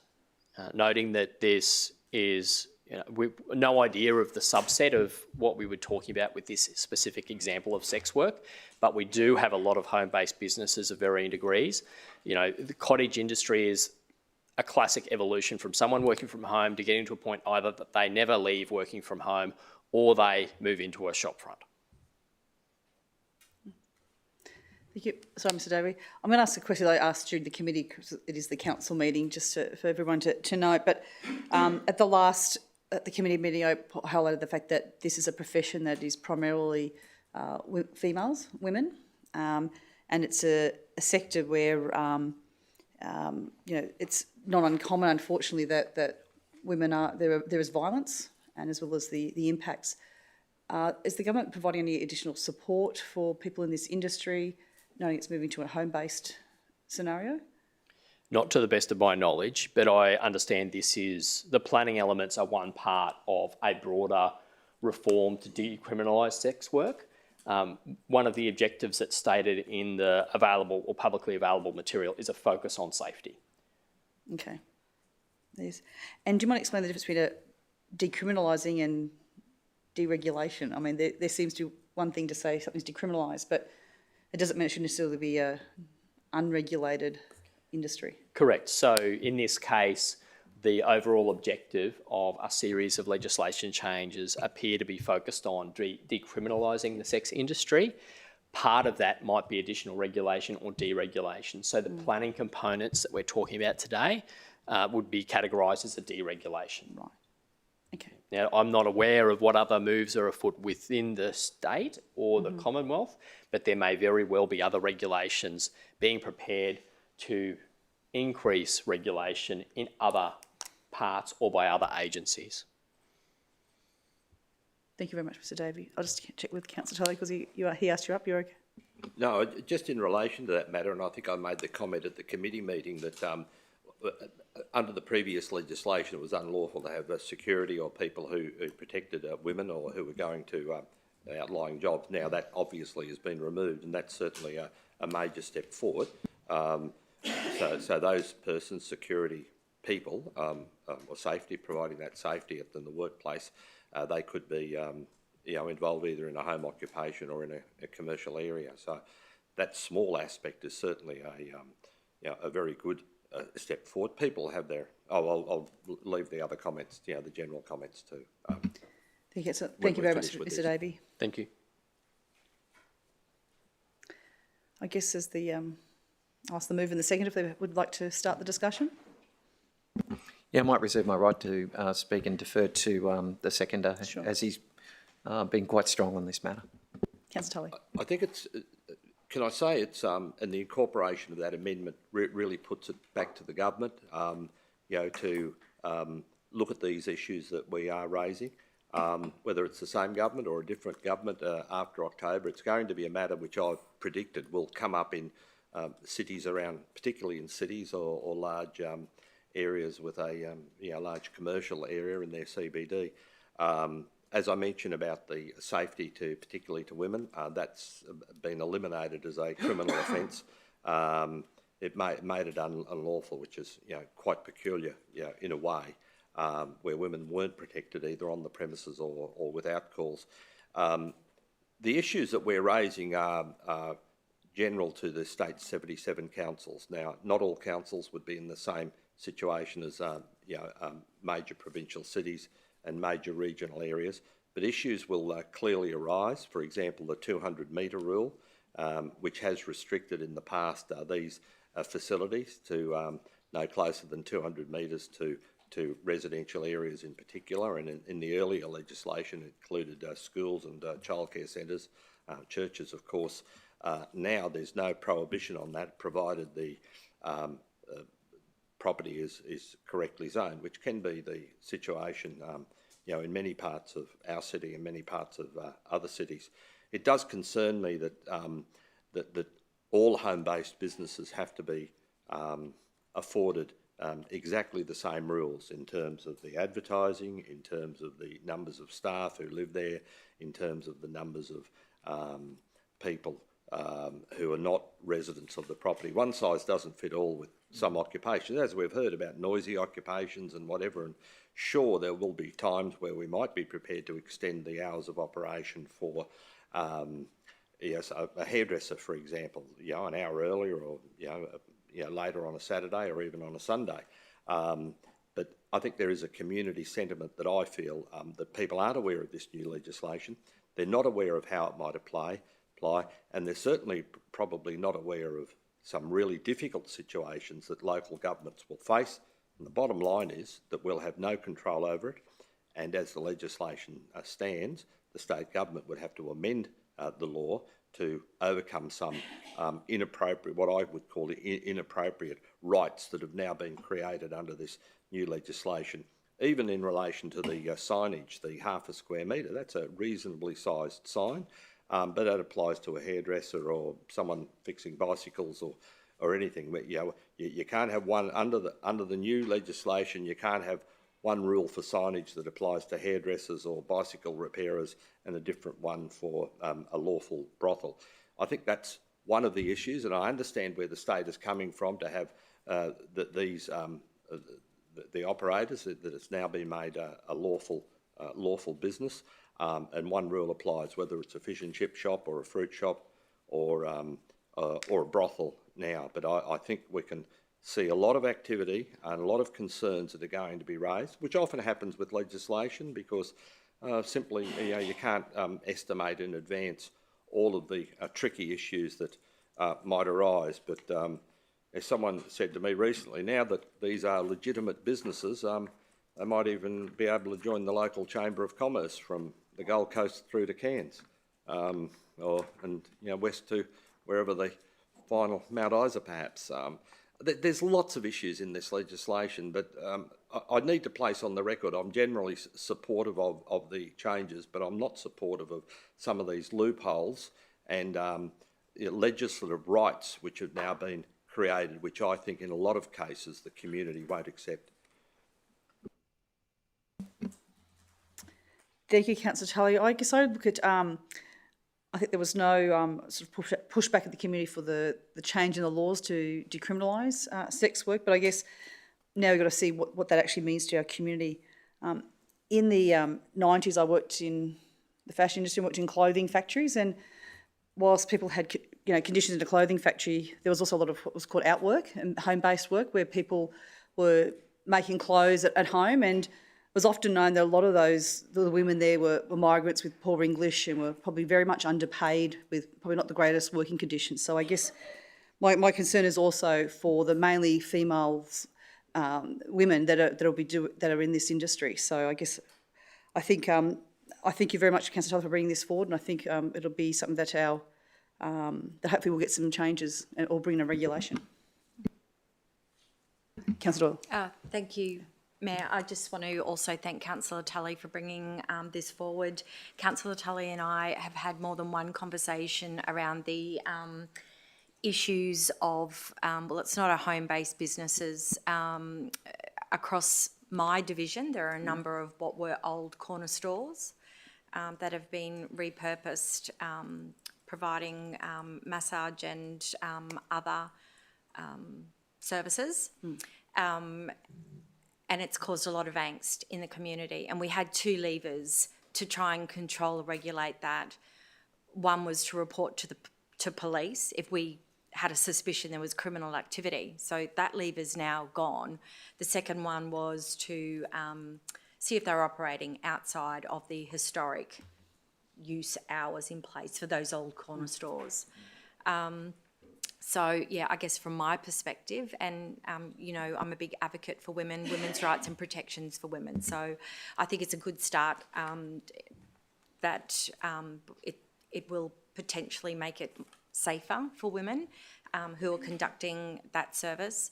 But agree, there needs to be a lot more regulation and wraparound services in place, as well as for the community. We need to meet community expectations as well. When I think about the few examples across Division 3, the old historic corner store that's now a massage, they are in, you know, throwing distance of schools and homes. So, yeah, thank you, Councillor Tully, and we'll continue to follow this one closely, particularly in relation to our local law review, to see what we might be able to do there. Thank you, Councillor. I think Councillor Madsen. Look, it's not really related to the content today. I'm supportive of Councillor Tully's motion. There's just one very minor indiscretion. In item 4 there, indiscreet is spelled incorrectly. Oh, yes. Indiscreet, it should be ETE, not double E. Thank you. Last sentence. Thank you. Just say something. I'm not trying to jam anyone in the corner. I had a meeting with Brett this morning just to finalise, but that was not the sentence that I'd originally put in. But that's indiscreet. It's already been amended on screen, Councillor Tully. No, I think it is indiscreet. Yes, but it had... The original... It was misspelt. No, It's corrected now. No. I think discreet or indiscreet means inappropriate or improper. No, previously it was spelled INDISCREET. As I said, it was... That's correct. All right, well, I don't believe so, but as I said, it was a very minor indiscretion. I'll leave it with you on how you want it to be spelled. Yeah, I did it some days when I... Councillor Tully is a spelling bee champion. So can I just say, as the chair, I've just looked up, there are obviously two different meanings for the word indiscreet. The way it's spelt currently, as amended, means not divided into distinct parts. The other one is indiscreet, the way that Councillor Tully had it originally, was having, showing or proceeding from to a great readiness to reveal things that should remain private or secret. Yeah, so I would say that the original spelling would be the correct way. Oh. Stand corrected. His spelling bee reputation remains intact. Thank you. Any other... I just have it on the record that I speak Australian, not King's English as well. So. No worries, mate. Any other discussion? Sorry, yes, Councillor Augustine. Firstly, I'd like to thank Councillor Tully for spending the time in getting this amendment right.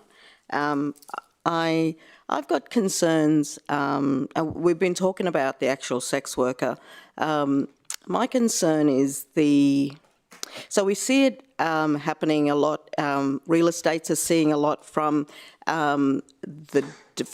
drug dealers. When they move on, then the new tenant or the new homeowner potentially is put under pressure from the person coming to score. So from this, I see that once the sex worker has moved on, who is to say that all of a sudden we don't have a past client coming and knocking on a door, not making an appointment and putting an unsuspecting resident in danger. So I'm very, very cognizant that that is going to happen in our backyard, that unsuspecting residents are going to be put under pressure. Yeah. So. Thank you, Councillor. I was probably going to ask you, Councillor, with your real estate hat on. I think real estate agents have an obligation to disclose if someone dies or commits suicide in a house. Yes, those sorts of things need to be disclosed. If there's been anything like that, or known drug use or drug manufacture, as well as a person who is deceased, has to be disclosed as part of a sale. So yes, but that's a very important issue that you raise, Councillor Augustine. It may very well have an impact on the sale of the property, and someone would have to front that situation potentially.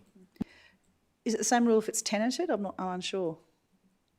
Oh yes, if it's tenanted, yes. If it is tenanted and the property is sold whilst the tenant is operating as a sex worker, then I would assume that would also have to be disclosed. So in the situation where the tenant is the sex worker and they move out and there's another tenant comes in and it's a residential, it's the family home, would that have to be? I must admit, I've never had that situation, and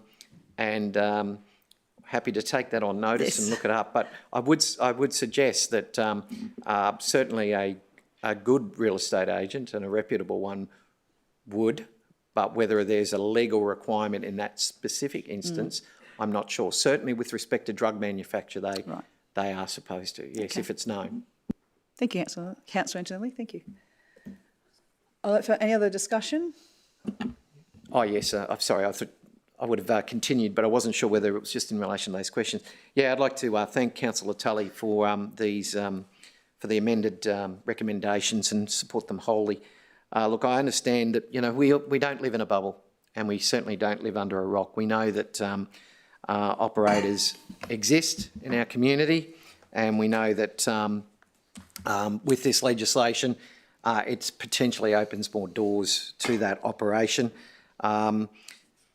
My concern in many respects is that, and look, we all support the fact that everyone needs to feel safe in their community, including sex workers, and their safety has obviously been of paramount importance in relation to this legislation, but it seems to fly in the face of community and residential amenity, as well as community expectations and sentiments. So it has some great concerns, and we've heard most of them here this morning, and that's not an exhaustive list of concerns, I would imagine, but I certainly will be supporting the amended motion as put.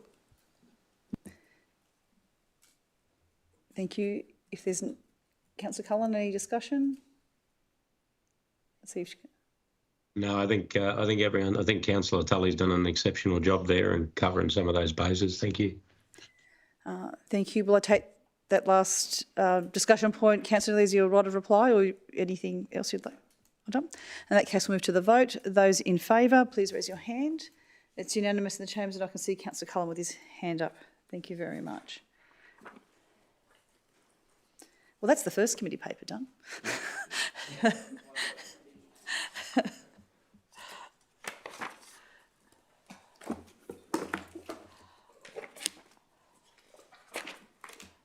Okay.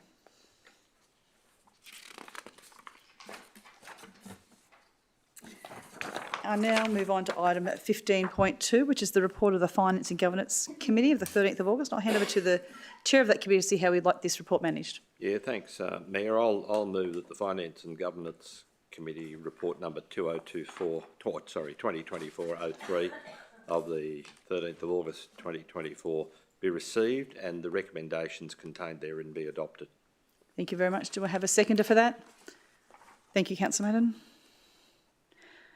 Councillor Tully? Yeah, just two items I want to mention briefly. Item 3 on page 159 is a recommendation for a concession for general rates at 6 Cripton Court, Carroll Park for the Salvation Army Queensland Property Trust.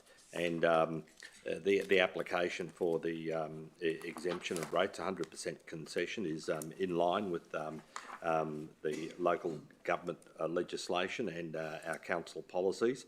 The Salvation Army do a fantastic job, across our city and across Australia, of course, and across the world. But in our local area, I think they need to be commended for this.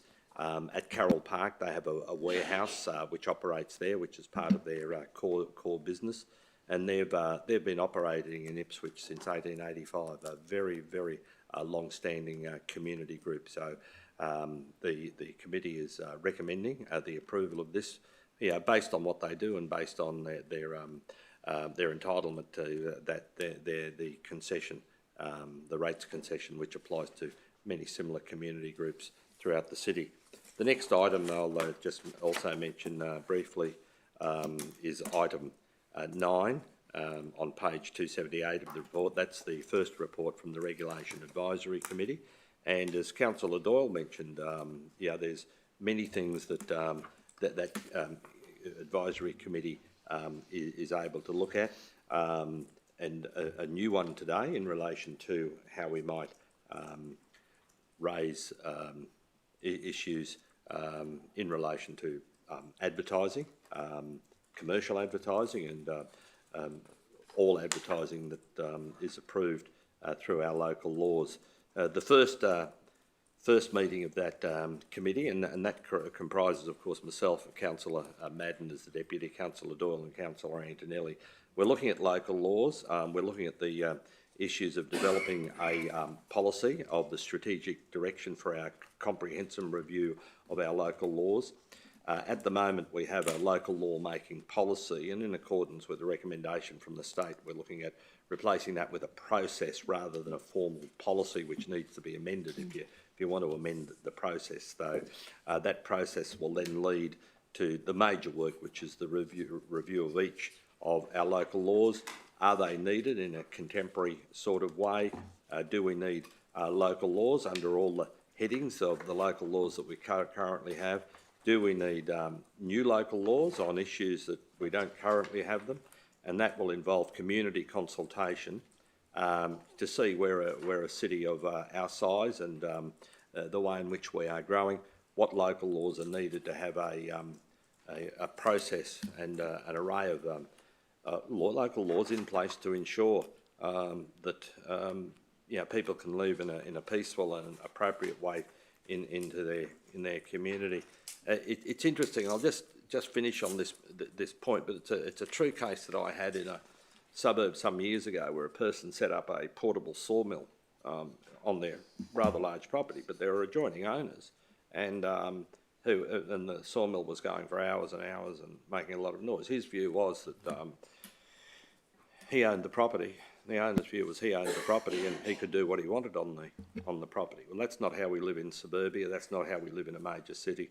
But they're the sorts of issues where people will have different views. He owned the property, and his view was that he could do anything he wanted on the property. So thanks to the committee members. The first meeting was rather short, but I think we're in for a large number of more significant meetings. And as I say, those people who got myself, Councillor Madden, Councillor Doyle and Councillor Antonelli, I think there's 4 people there who have got pretty strong views on a lot of issues. So we got through the first meeting okay. But I'm sure it's going to be a rather dynamic and a rather interesting set of discussions as we progress this over the next 2 or 3 years. Thank you, Councillor Tully. Councillor Madden, as a seconder, do you wish to speak to it? You're right. Thank you, Councillor Tully. And obviously, it's first of all, I've seen council have advisory committees which are permitted under the Act. And I guess for us as a council, we've looked at, do we have things, normally we would workshop things, or would we have it as an advisory committee? And hopefully this brings a little bit more transparency to it. And I quite like the fact that council can ask people who aren't councillors to be part of the advisory committee as well. So I know they are used in other councils. So let's hope that happens. I did attend as an observer. It is a little bit more informal and relaxed. So hopefully that engenders good discussion around the table, and the public are always invited to come and attend, like any council meeting. Any other discussion on the financing governance paper? No, I'll put the. I was just Sorry, going Councillor. to. Sorry, Councillor Tilly. I was just going to mention in relation to item 3, it was hopefully it wasn't a coincidence that we had the Salvation Army give our prayer this morning. But as they say, thank God for the salvos, and no doubt they'll be appreciative of the council today. Yeah, well, it's over $58,000, so yes, thank you, each year. Thank you. In that case, I'll put the matter to the vote. Those in favour, please raise your hand. It's unanimous in the room, and I can see Councillor Cullen with his hand up, so it's unanimous and carried. Well, that was a quicker report, Councillor Tully, than the previous one.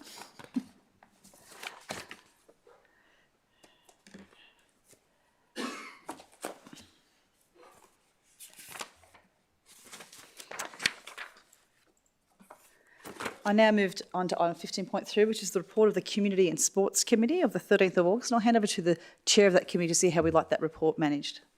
I'd just like to move that as per the meeting agenda this morning. Thank you. Do I have a seconder for that? Thank you, Councillor Augustine. Do you wish to speak to it, Councillor Madsen?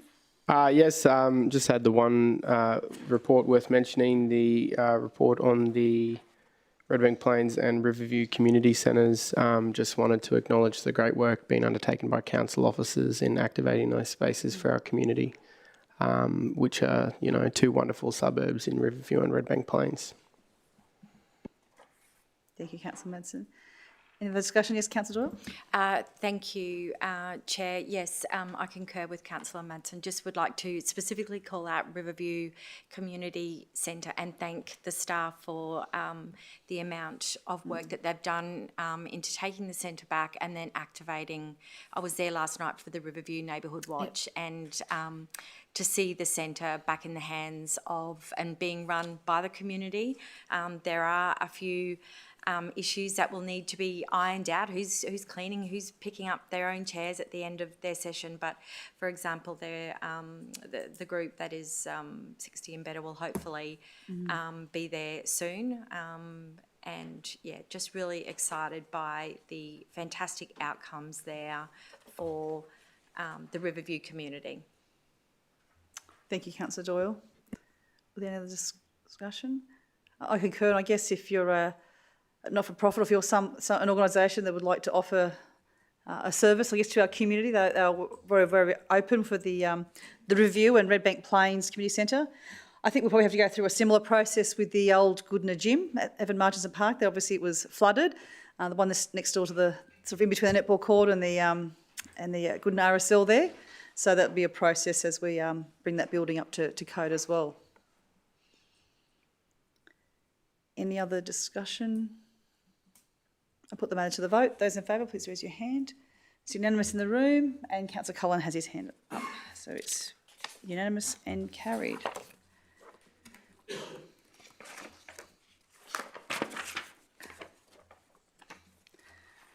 I now move on to item 15.4, which is the report of the Economic and Cultural Development Committee of the 13th of August 2024, and I'll hand over to the chair of that committee to see how she would like that report managed. Thank you, Mayor. I move that the Economic and Cultural Development Committee number 2024-3 on the 13th of August 2024 be received and the recommendations adopted. Thank you. I'll just check with Councillor Cullen as the Deputy Chair. Would you like to second that? Yep, he's... Okay, see his hand up, yes. Thank you. Councillor Augustine, would you like to speak to the report? Yes, thank you, Mayor. In particular, I'd like to speak to item 3 of the report, the Galvanised Festival, which started back in 2021 and is fast becoming a favourite festival of Ipswich. The festival has us stepping back in time and actually having a good look at Ipswich's signature heritage. The city has transformed, and this year we're going to see a lot of First Nations experiences, in particular the Wild Foods Cultural Festival, which I've been very vocal about, that I'm very supportive and really looking forward to that. But one of the things that I want to bring attention to is that over the 11 days of this festival, we've got 36 entities that will be hosting different events, and there's over 120 individual events that are happening across the city. Additionally to this, there's also online activities that we can participate in as well. So there's something for everyone.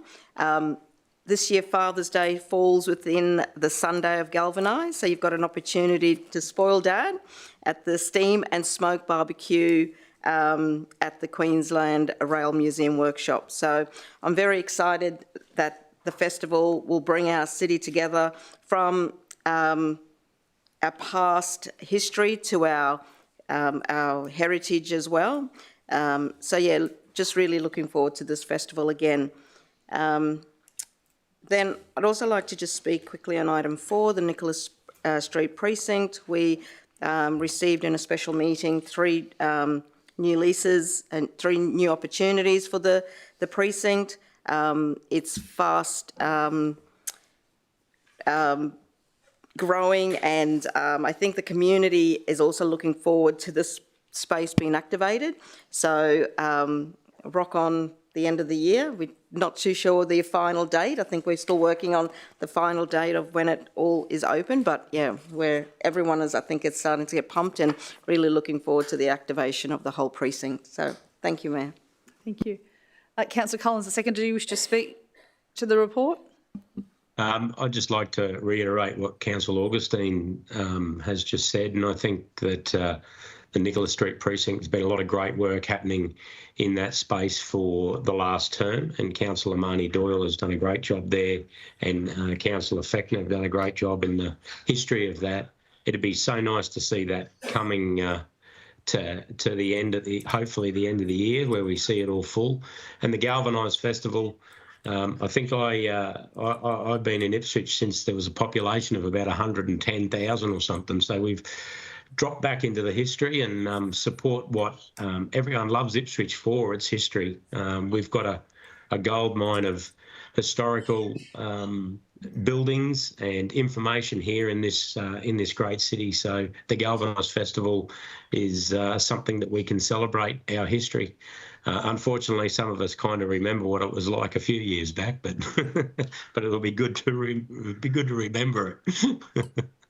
Thank you, Councillor Cullen. I think while we're still speaking about galvanised, it is a really great program. I encourage you to go to Ipswich Festival's website, ipswichfestivals.com.au, and look at the program there. Some of the highlights being the Limestone Frolic over at St Thomas's Anglican Church over in North Ipswich, which the libraries are putting on, which goes into the history of some of the old dances and demonstrations, as well as the opportunity to participate. It's a great little hall.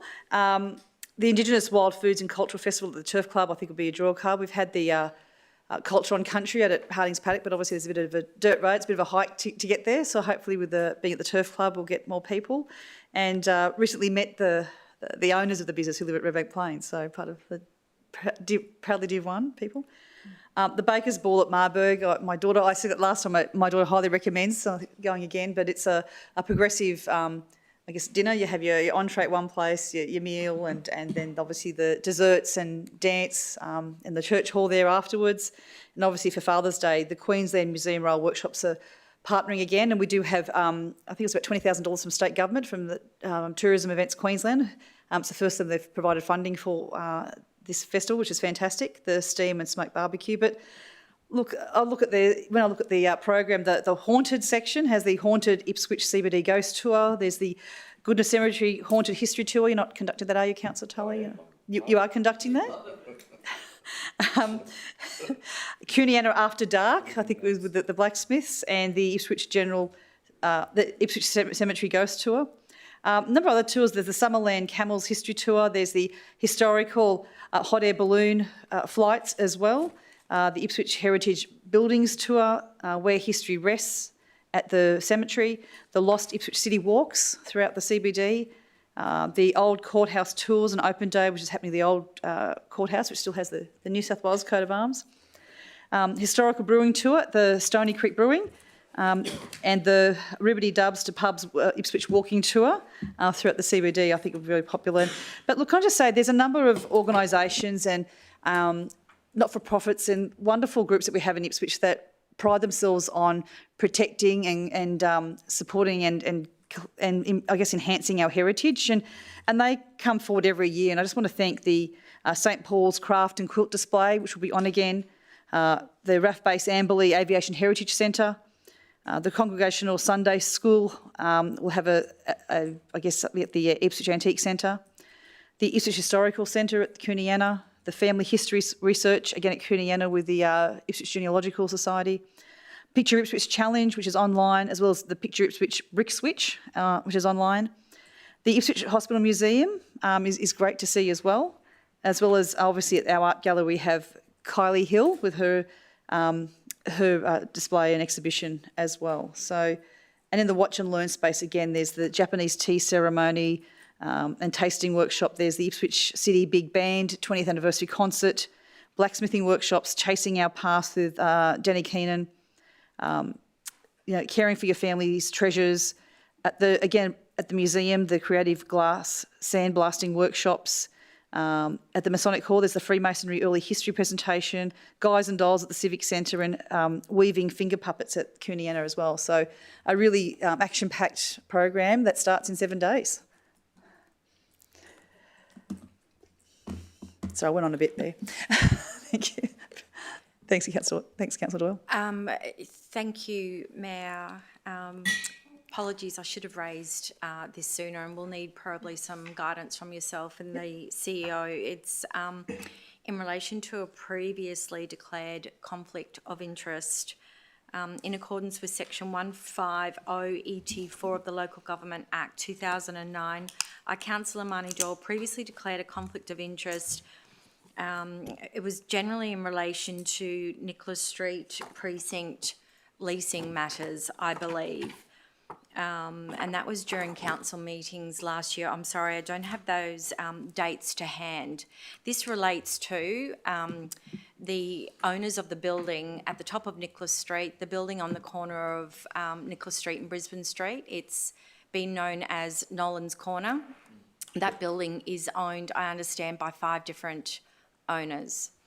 One of those owners is the descendants of Jerry Nolan. So that 1/5 ownership, the descendants of Jerry Nolan, was the 4 girls. One of those girls was Gloria Fish. Gloria Fish is the mother of my close friend, Dr. Michael Fish, and his wife, Louise Wallace. I'm godmother to their son. Gloria passed away some time ago. It was around then that I declared my conflict or perceived conflict. At the time it was voted on, it was decided that I would continue to participate and vote on matters. I did also mention that I would update council once I knew that the estate had been finalised and how that ownership ended up. So it's my understanding now that, so I remind everyone, 5 owners of that building, only one of those owners I'm talking about, and that one owner, the 4 descendants, it's one of the 4. The one of the 4 has now gone to the 4 children of Gloria Fish. And I have a close personal relationship with each of those. All 4? Yeah. Okay. I do remember this is probably a year or 2 ago. Sorry, very convoluted and complex, but given the leasing that's going on around that building. Okay. I do remember this probably a year or 2 ago. Yeah. You talked about that, I think, this is Gloria Fish passing and you're waiting for the, I guess, probate and the... Yeah, I wasn't sure what they were going to do with their interest. Okay. I guess as part of this, you're declaring a conflict. Are you putting forward how are you suggesting it be resolved? Yes.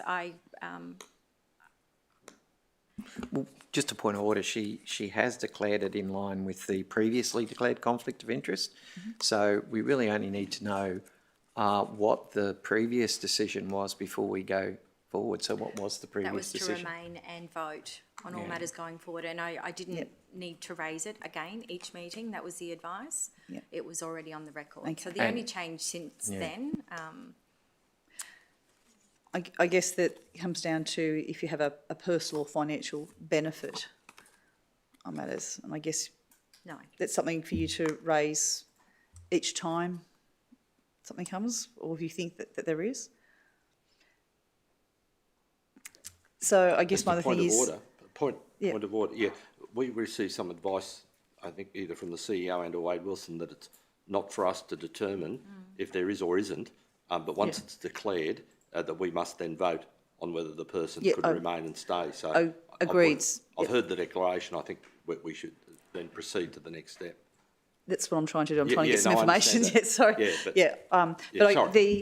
Council, obviously the council has an opportunity to state what they think should happen, whether they stay or they don't, or they leave or they participate. So that is part of the process to find out from Councillor Doyle. Chair, if I may just share my thought process when I raised this, the position I landed on was that council had acquired the Nicholas Street precinct long before I became a councillor. The strategy was formulated under the former council and the administrator, and the trigger was pulled. So, and that was before I joined council. So, I guess as each individual lease comes to council for deliberation, I felt that I'm deciding on whether or not that lease is beneficial, I guess, for the precinct and the entire city.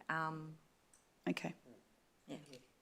I guess, can I ask, you talked about the fact that Gloria Fish received, I guess, 1/5 or 20%, would that be correct, of the area, and that's been distributed now to 4 others that you have a relationship with? The entire building is owned by 5 individuals. Right. One of those unit holdings was the descendants of Jerry Nolan. Right. And then that 1/5 is split between Jerry Nolan's descendants, being the 4 women. Yes. And one of those 4 women is, God bless, Gloria, and that's now gone to her 4 children. Okay. So it's, do the math. Come on, Deputy it's Mayor. It's 1/4 of 1/5. Yeah. Well, No, I think, it's 1/4 of 1/4 of 1/5. Well, there you go. Councillor. Could I suggest, there's been a slight change, I think, since the last declaration. So if we vote on this today, and my view is that it is so remote that it's up to the person to decide whether they declare. So unless there's a change in ownership again, even a marginal change, I think a decision today would then be good for all time in relation to comparable matters until there might have been some other change, which might be another just tiny trigger. Yeah. So I'll just leave those comments, and I'm happy to support a motion if you something propose forward. that, Mayor, to allow that to happen. I think it's important that you did raise it, Councillor Doyle. I mean, you had flagged it early a year or 2 ago, so I think And it's apologies for raising it so late in the meeting and not having the details and the dates to hand. I apologise. and I think it's probably good governance, good transparency for you to be very upfront. So thank you very much for raising that. Based on what I can feel in the room, that I'll move that Councillor Doyle participate and votes on items in the Nicholas Street precinct now on matters, as there's no personal financial benefit. Therefore, a reasonable person would trust that the final decision is made in the public interest, and every council has an obligation if they see something that does happen that they may have a financial or personal benefit that they have to raise anyway. So that would have to happen anyway.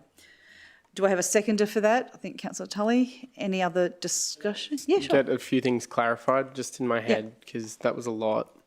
I know it's difficult for you to explain anyway. The 1/5, the unit, is there 5 units there? I believe there's 5 units.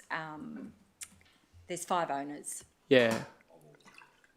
Do they own all of the units, or do they own each unit separately? And it's a really historic arrangement there. Yeah. So for instance, the alleyway behind Nolan's Corner, Yeah. that they all access via their back doors, they jointly own that. It's a very historic old title arrangement there, but we have 5 owners. Yeah. And of those 5 owners, one of them used to be Jerry Nolan. Yep. And then when Jerry passed, it went to his 4 descendants, his 4 girls. And one of those girls was Gloria Fish. And it's now passed to Gloria's 4 children. All right. So that specific unit, is there someone in there now, or? Oh, okay, excellent. Yeah. That is... Change your opinion, has it? that No, I'm is- trying to, in my head, figure out which Yeah. one it is. Yeah. There's Which is Rusty probably Nail, in some ways, There's yeah. businesses upstairs as well. Yep. Hmm. Yeah. Thank you. I've had to deal with that property previously. There's horizontal and vertical ownership and easement rights and everything. It's a body corporate nightmare. Yeah. It's only a minor matter. I just, in my head, wanted to form a view about what exactly it was. That's all. Thank you. Just a query for me as well, and sorry because I'm just catching up. And I remember you raising this about 2 years ago now, but just in my mind, that perception of benefit to a non-arm's length associate is just what I've got in my mind. Absolutely. Noting that it's siphoned down and it's quite divided, but then it's one actual unit complex. And I know that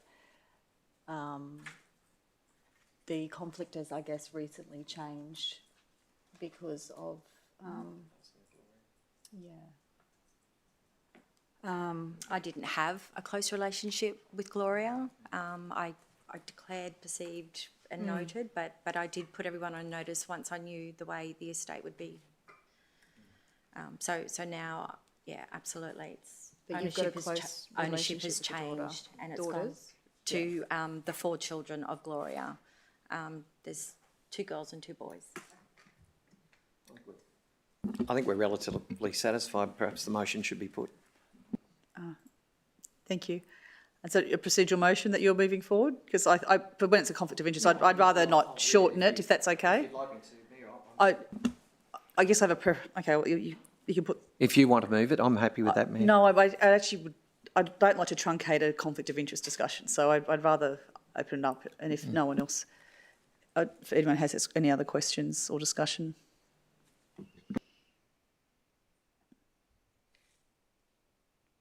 No, in that case, if there's nothing else, I'll put the matter to the vote. Those in favour, raise your hand. So everyone in the chambers put their hand up except for Councillor Doyle and, yes. And Councillor Cullen has his hand up. So it's passed that obviously you can participate, and Councillor Doyle didn't vote. I just want to be very clear that obviously that doesn't take away any other obligation under the Local Government Act for confidentiality, and if there's another conflict of interest that could crop up. So I know that you've always done that, so thank you very much. Thank you, Chair, and I'm happy, I might circulate a note to everyone just putting in writing, explaining what I just explained. I'd also like to note the record that no one solved that puzzle for me. What is 1/4 of 1/4 of 1/5? Still waiting. It's 1/5. I just, through you, Chair, if I may, thank you to Councillor Doyle for summarising a very complex issue as simply as possible. I appreciate your honesty in the conflict conversation, really, because it helps us get to the end result. Thank you. It's awkward, but it's also it's going on the public record. I'm very conscious that I'm talking about a family that are very, very private. Yeah. So it's difficult balance. Thank you. Now, we were on, I think, still on the Economic and Cultural Development Committee. Did anyone have any other discussions on the paper, the report that came to committee? In that case, I think it was moved by Councillor Augustine and seconded by Councillor Cullen. So I'll put the matter to the vote. Those in favour, please raise your hand. So I can see everyone in the room has put their hand up, and so has Councillor Cullen. So that has passed. Thank you.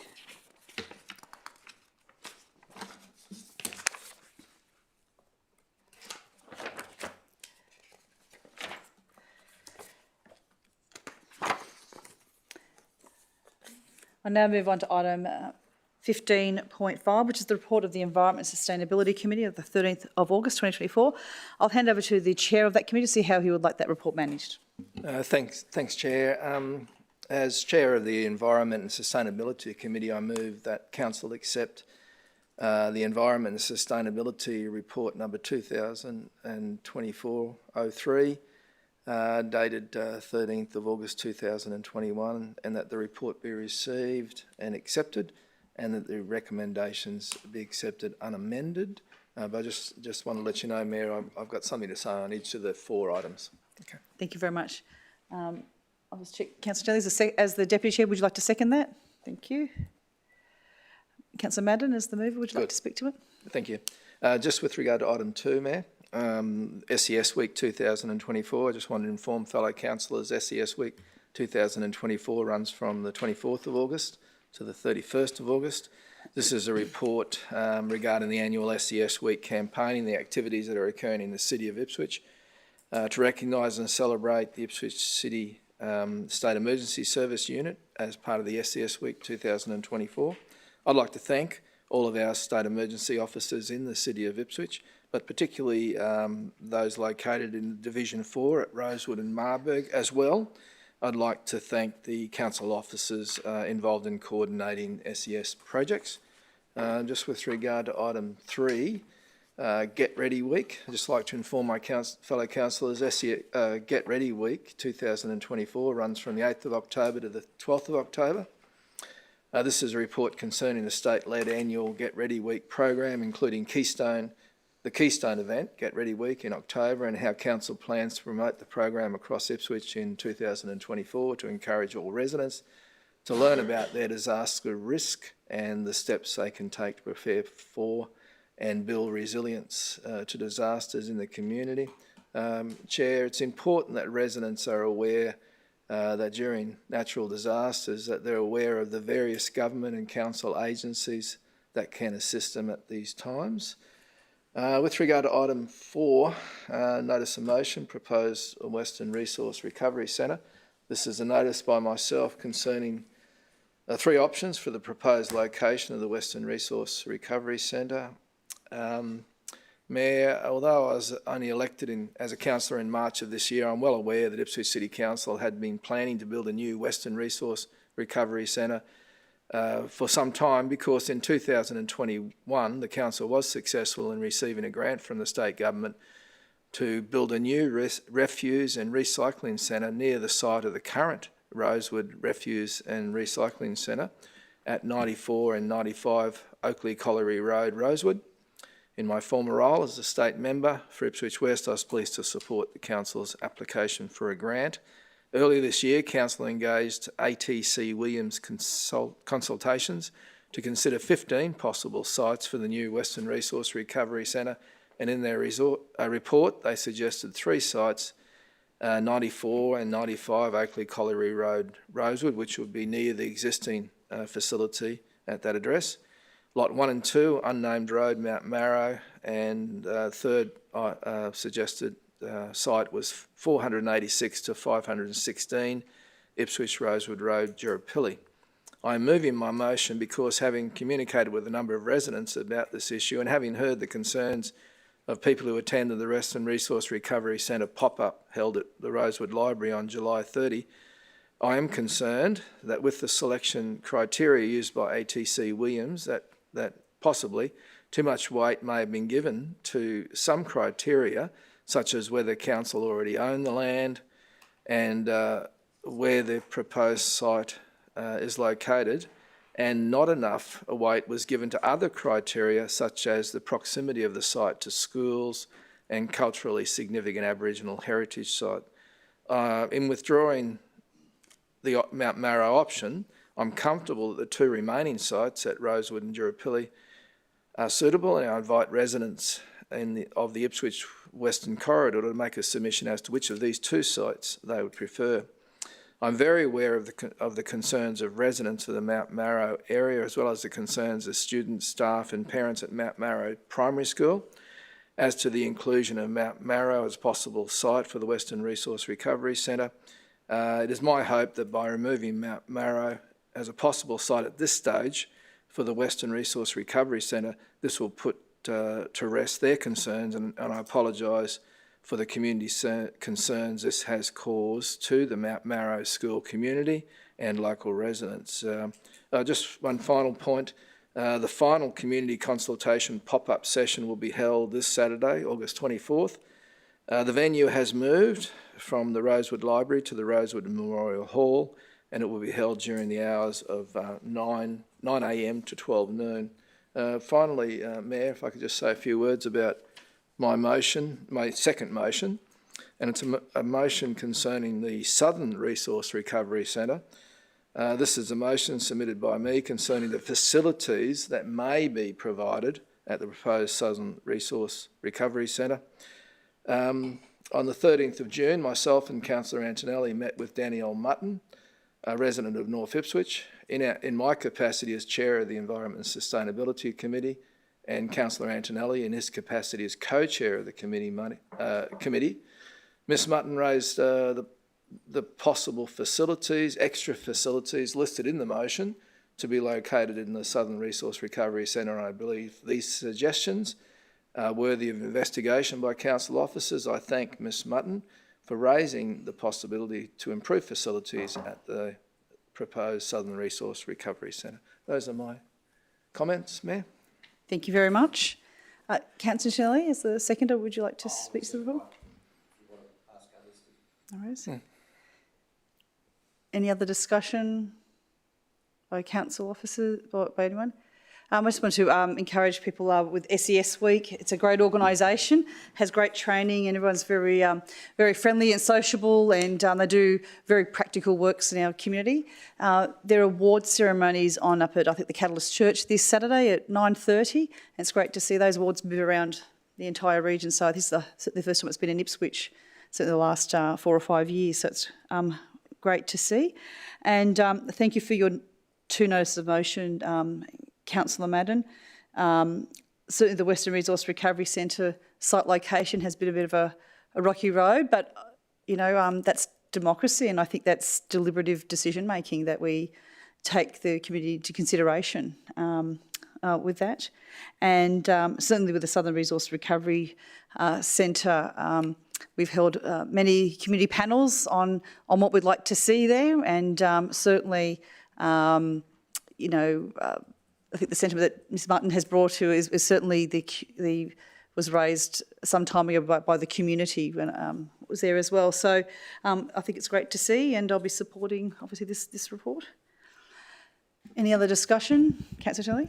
Yes, thank you, Mayor. If I may, I'd speak to a few matters, but with respect to item 5, I believe that Danielle Mutton, who did meet with us, a Greens member, and has run in a number of local elections, most recently being the local government election for Division 3. I know she'd be quite encouraged by this move to review the possibility of these things which have been discussed previously in the past, but certainly it's another encouraging step. But I also know that another person who would be quite encouraged by this is former councillor Kerry Silver, who ran on the platform of delivering these very items back in 2016. So I'm sure Kerry is probably watching us either live or at a later time. She'll be quite encouraged to hear of this. In relation to items 2 and 3, as the council appointed LDMG chair, I'll just speak to the SES week. Looking forward to that, to this SES week this year, and most notably recognising and celebrating the work of our SES through that awards ceremony this weekend, and also quite excited about the work that we're going to do to prepare our community through Get Ready Week this year as well, for people to be better prepared for the potential for disasters. Thank you, Mayor. Any other discussion? Put the matter to the vote. Those in favour, please raise your hand.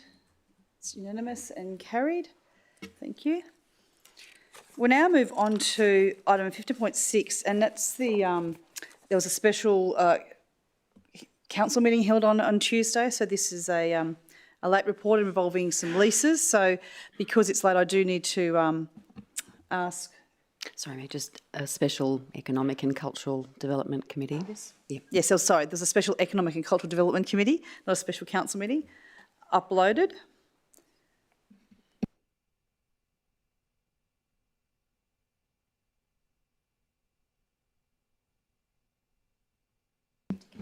Thank you. I was just checking if we had to take it on as a late report, but we don't.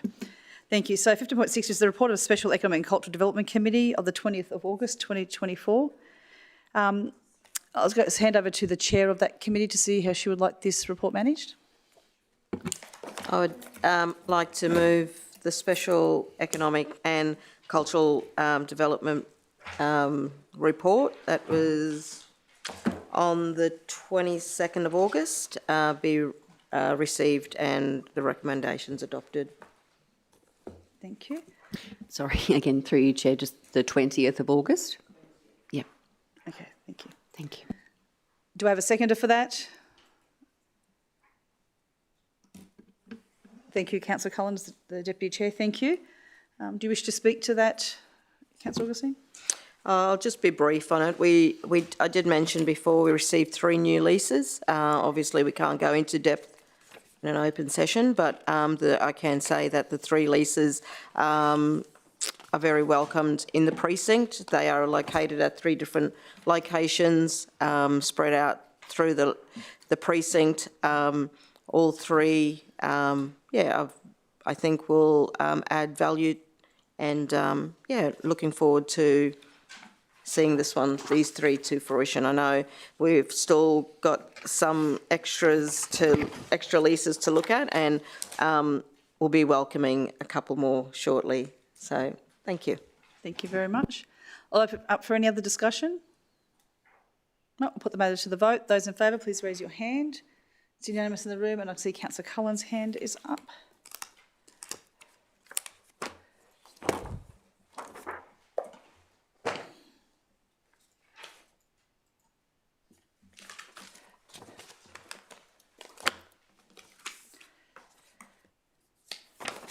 We now go to the officers' report, and 16.1 is the CEO Organisational Performance Report for July 2024. So I'll move that the Chief Executive Officer Organisational Performance Report for the month of July 2024 be received and contents noted. Do I have a seconder for that? Thank you, Councillor Doyle.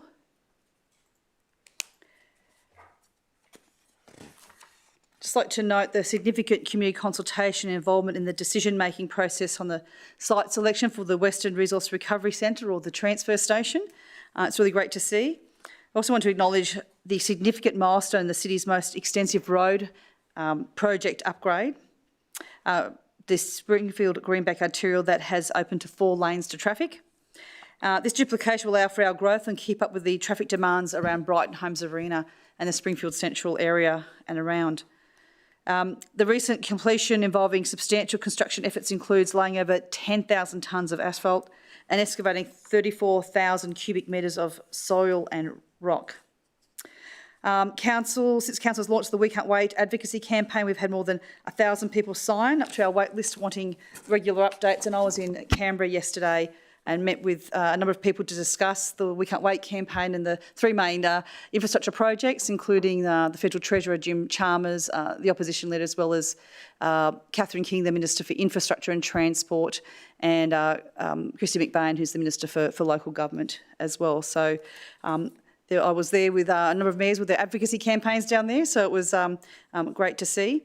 And we're calling for upgrades to our highway infrastructure and public transport as part of that program. Especially so that Council has been successful in 2 federal government grant applications. One is the Housing Support Program, and Council received $500,000 for infrastructure planning so we can deliver more homes more quickly in the Western Corridor. And the other is the Bridges Renewal Program, which will see the Purga School Road Bridge replaced. The federal grant is for $5 million of the overall cost, which will be 8.18 million of that. And I can see that we've obviously got a number of other grants that we're looking for. And I think next week we have the grants for the Thriving Suburbs and the Urban Precincts and program. And that was they were the two grants that Minister Catherine King discussed with the Council of Mayors last week. She made the point to say that never before had there been a grant program for the suburbs. So the Thriving Suburbs program is sort of only open for 4 weeks, and they're, I guess, trialling to see what works, what doesn't. Whereas the Urban Precincts program is a rolling fund, and what is great is that there's a stream there for business cases as well. So it's I think it'll be quite a popular one. And round 2 of the housing support program was also, I think, closed last week, and the Minister did mention they had so many applications that the system actually crashed. They allowed later submissions, so there's obviously the demand there as well. I'll open up for any other discussion. No other discussion? Okay, thank you very much for that report, CEO. I'll put the matter to the vote. Those in favour, please raise your hand. It's unanimous in the room and with Councillor Cullen, and passed. Now move on to 16.2, which is the annual plan, Q4 annual plan, the 2023-2024 quarterly performance report. So that's the last report for that financial year. So I'll move that the Q4 annual plan for 23-24 quarterly performance report be received and noted. Do I have a seconder for that? Thank you, Councillor Tully.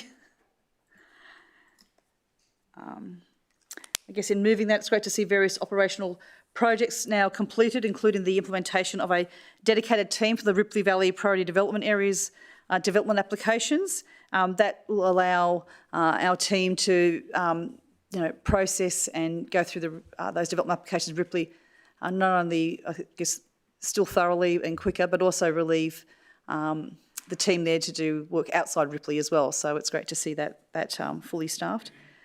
The tools and governance structures are now fully implemented on the optimisation of the ICT Cloud and Disaster Recovery Initiative, which is great to see. And I think it was really interesting to see that there are over 21,000 registered dogs in Ipswich, and there were 105 arts and cultural activities supported this quarter with 185 local artist engagements, which I think is really great.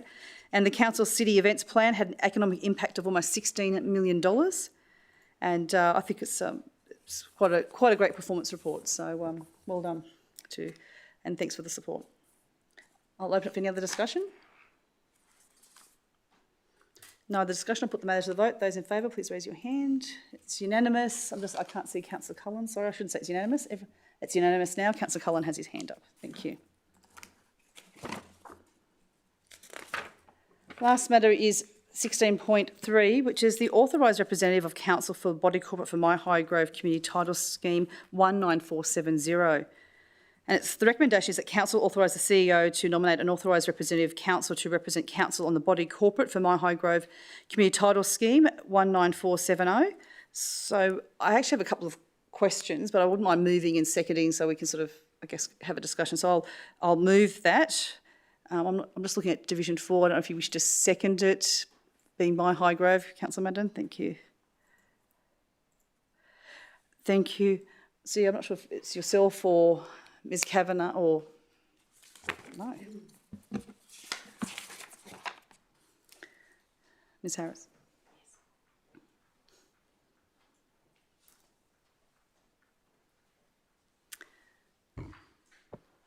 Nicola Harris, solicitor. Thank you, Ms Harris.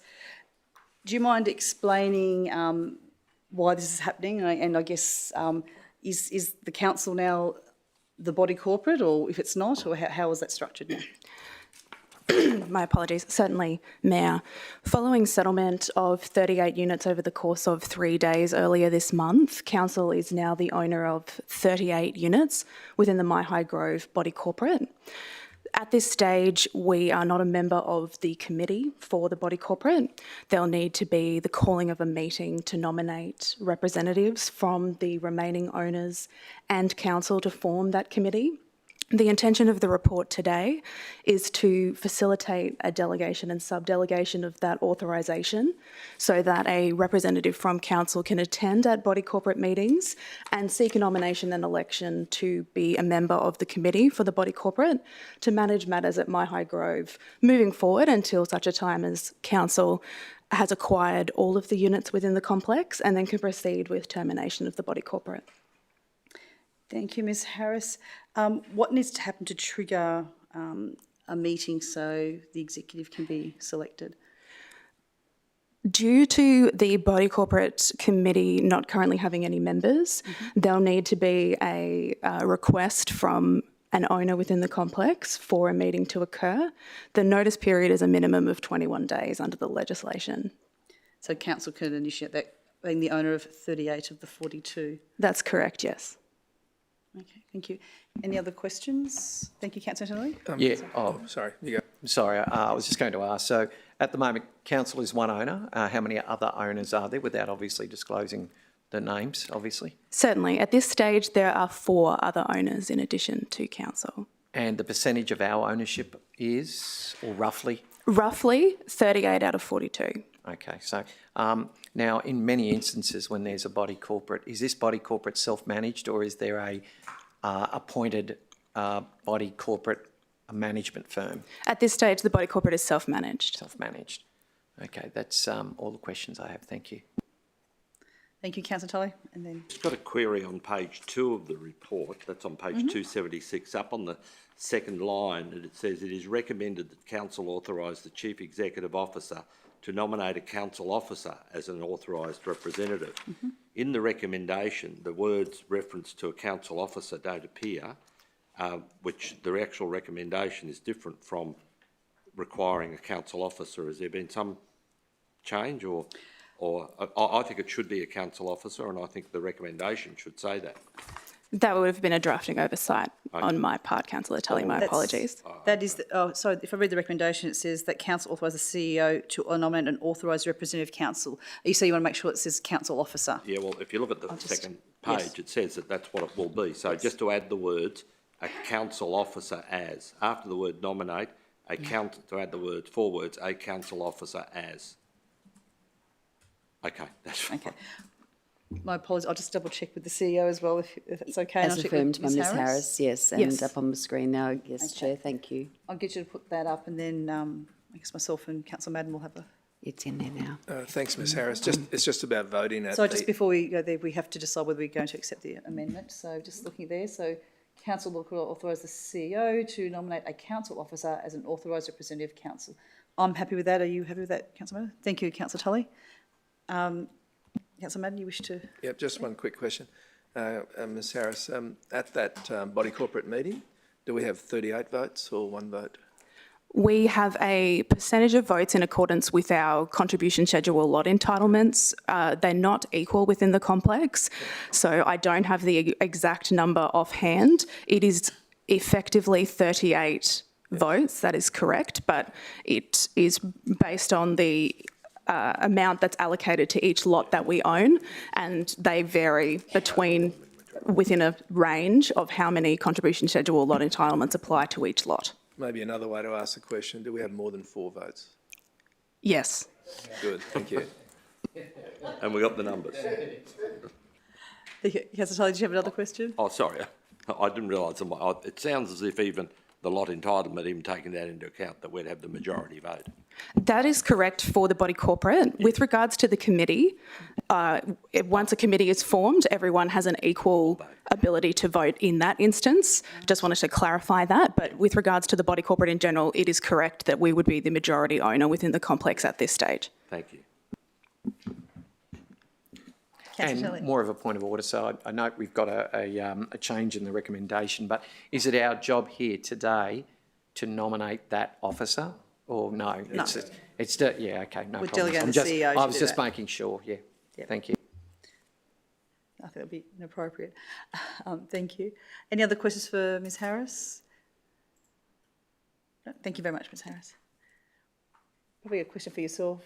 See, obviously, we're expecting, I think, at least 2 residents who will go down the compulsory acquisition phase, and obviously council have put on a consulting or have contracted some services. Just to elaborate on that, Chair, yes. As Ms Harris indicated, there are 4 other owners. 2 of those 4 are in the process, we hope, all going well, of settling in the very near future, and they will also become council property. We will be the owners of then 40. For the 2 remaining owners, there's been significant communication, and in an effort to ensure that that process is managed as respectfully and as fulsomely in terms of the communication with those 2 owners, it will be necessary for council, in line with its previous decision, to embark on a compulsory acquisition process of those 2 remaining units in order that we can proceed with the necessary action, of course, in due course. So Costello Group is an organisation that the council has engaged to be able to manage that communication process as I said, as respectfully, appropriately and fulsomely and expeditiously, I might add, on behalf of council. So in the very near future, the Costello Group will be meeting with those 2 owners to explain the process, provide them with further information and begin that compulsory acquisition process. The 2 owners will be provided with another opportunity to participate in the voluntary home buyback, just to continue to explore all opportunities before that then continues. Is that Thank you. helpful? Thank you. Thank you, CEO.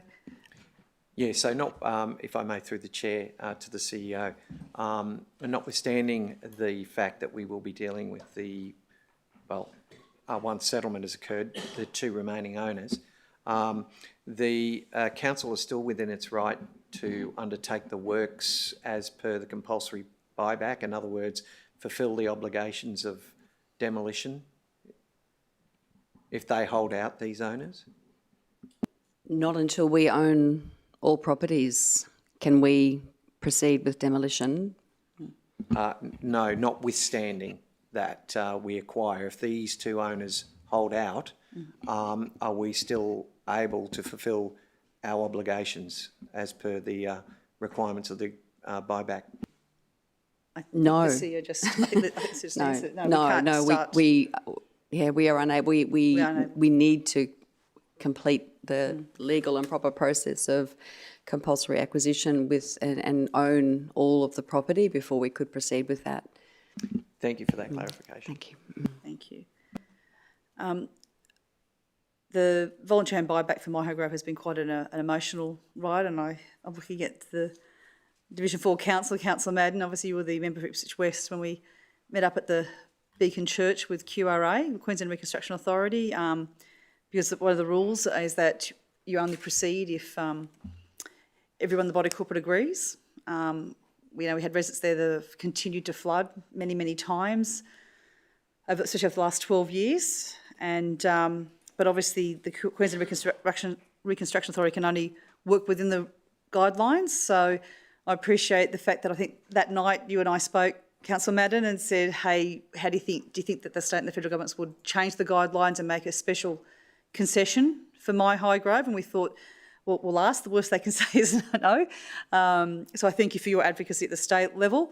We rang Shane Newman that night, and he was very responsive. He spoke with the then Minister federally, Senator Murray Watt.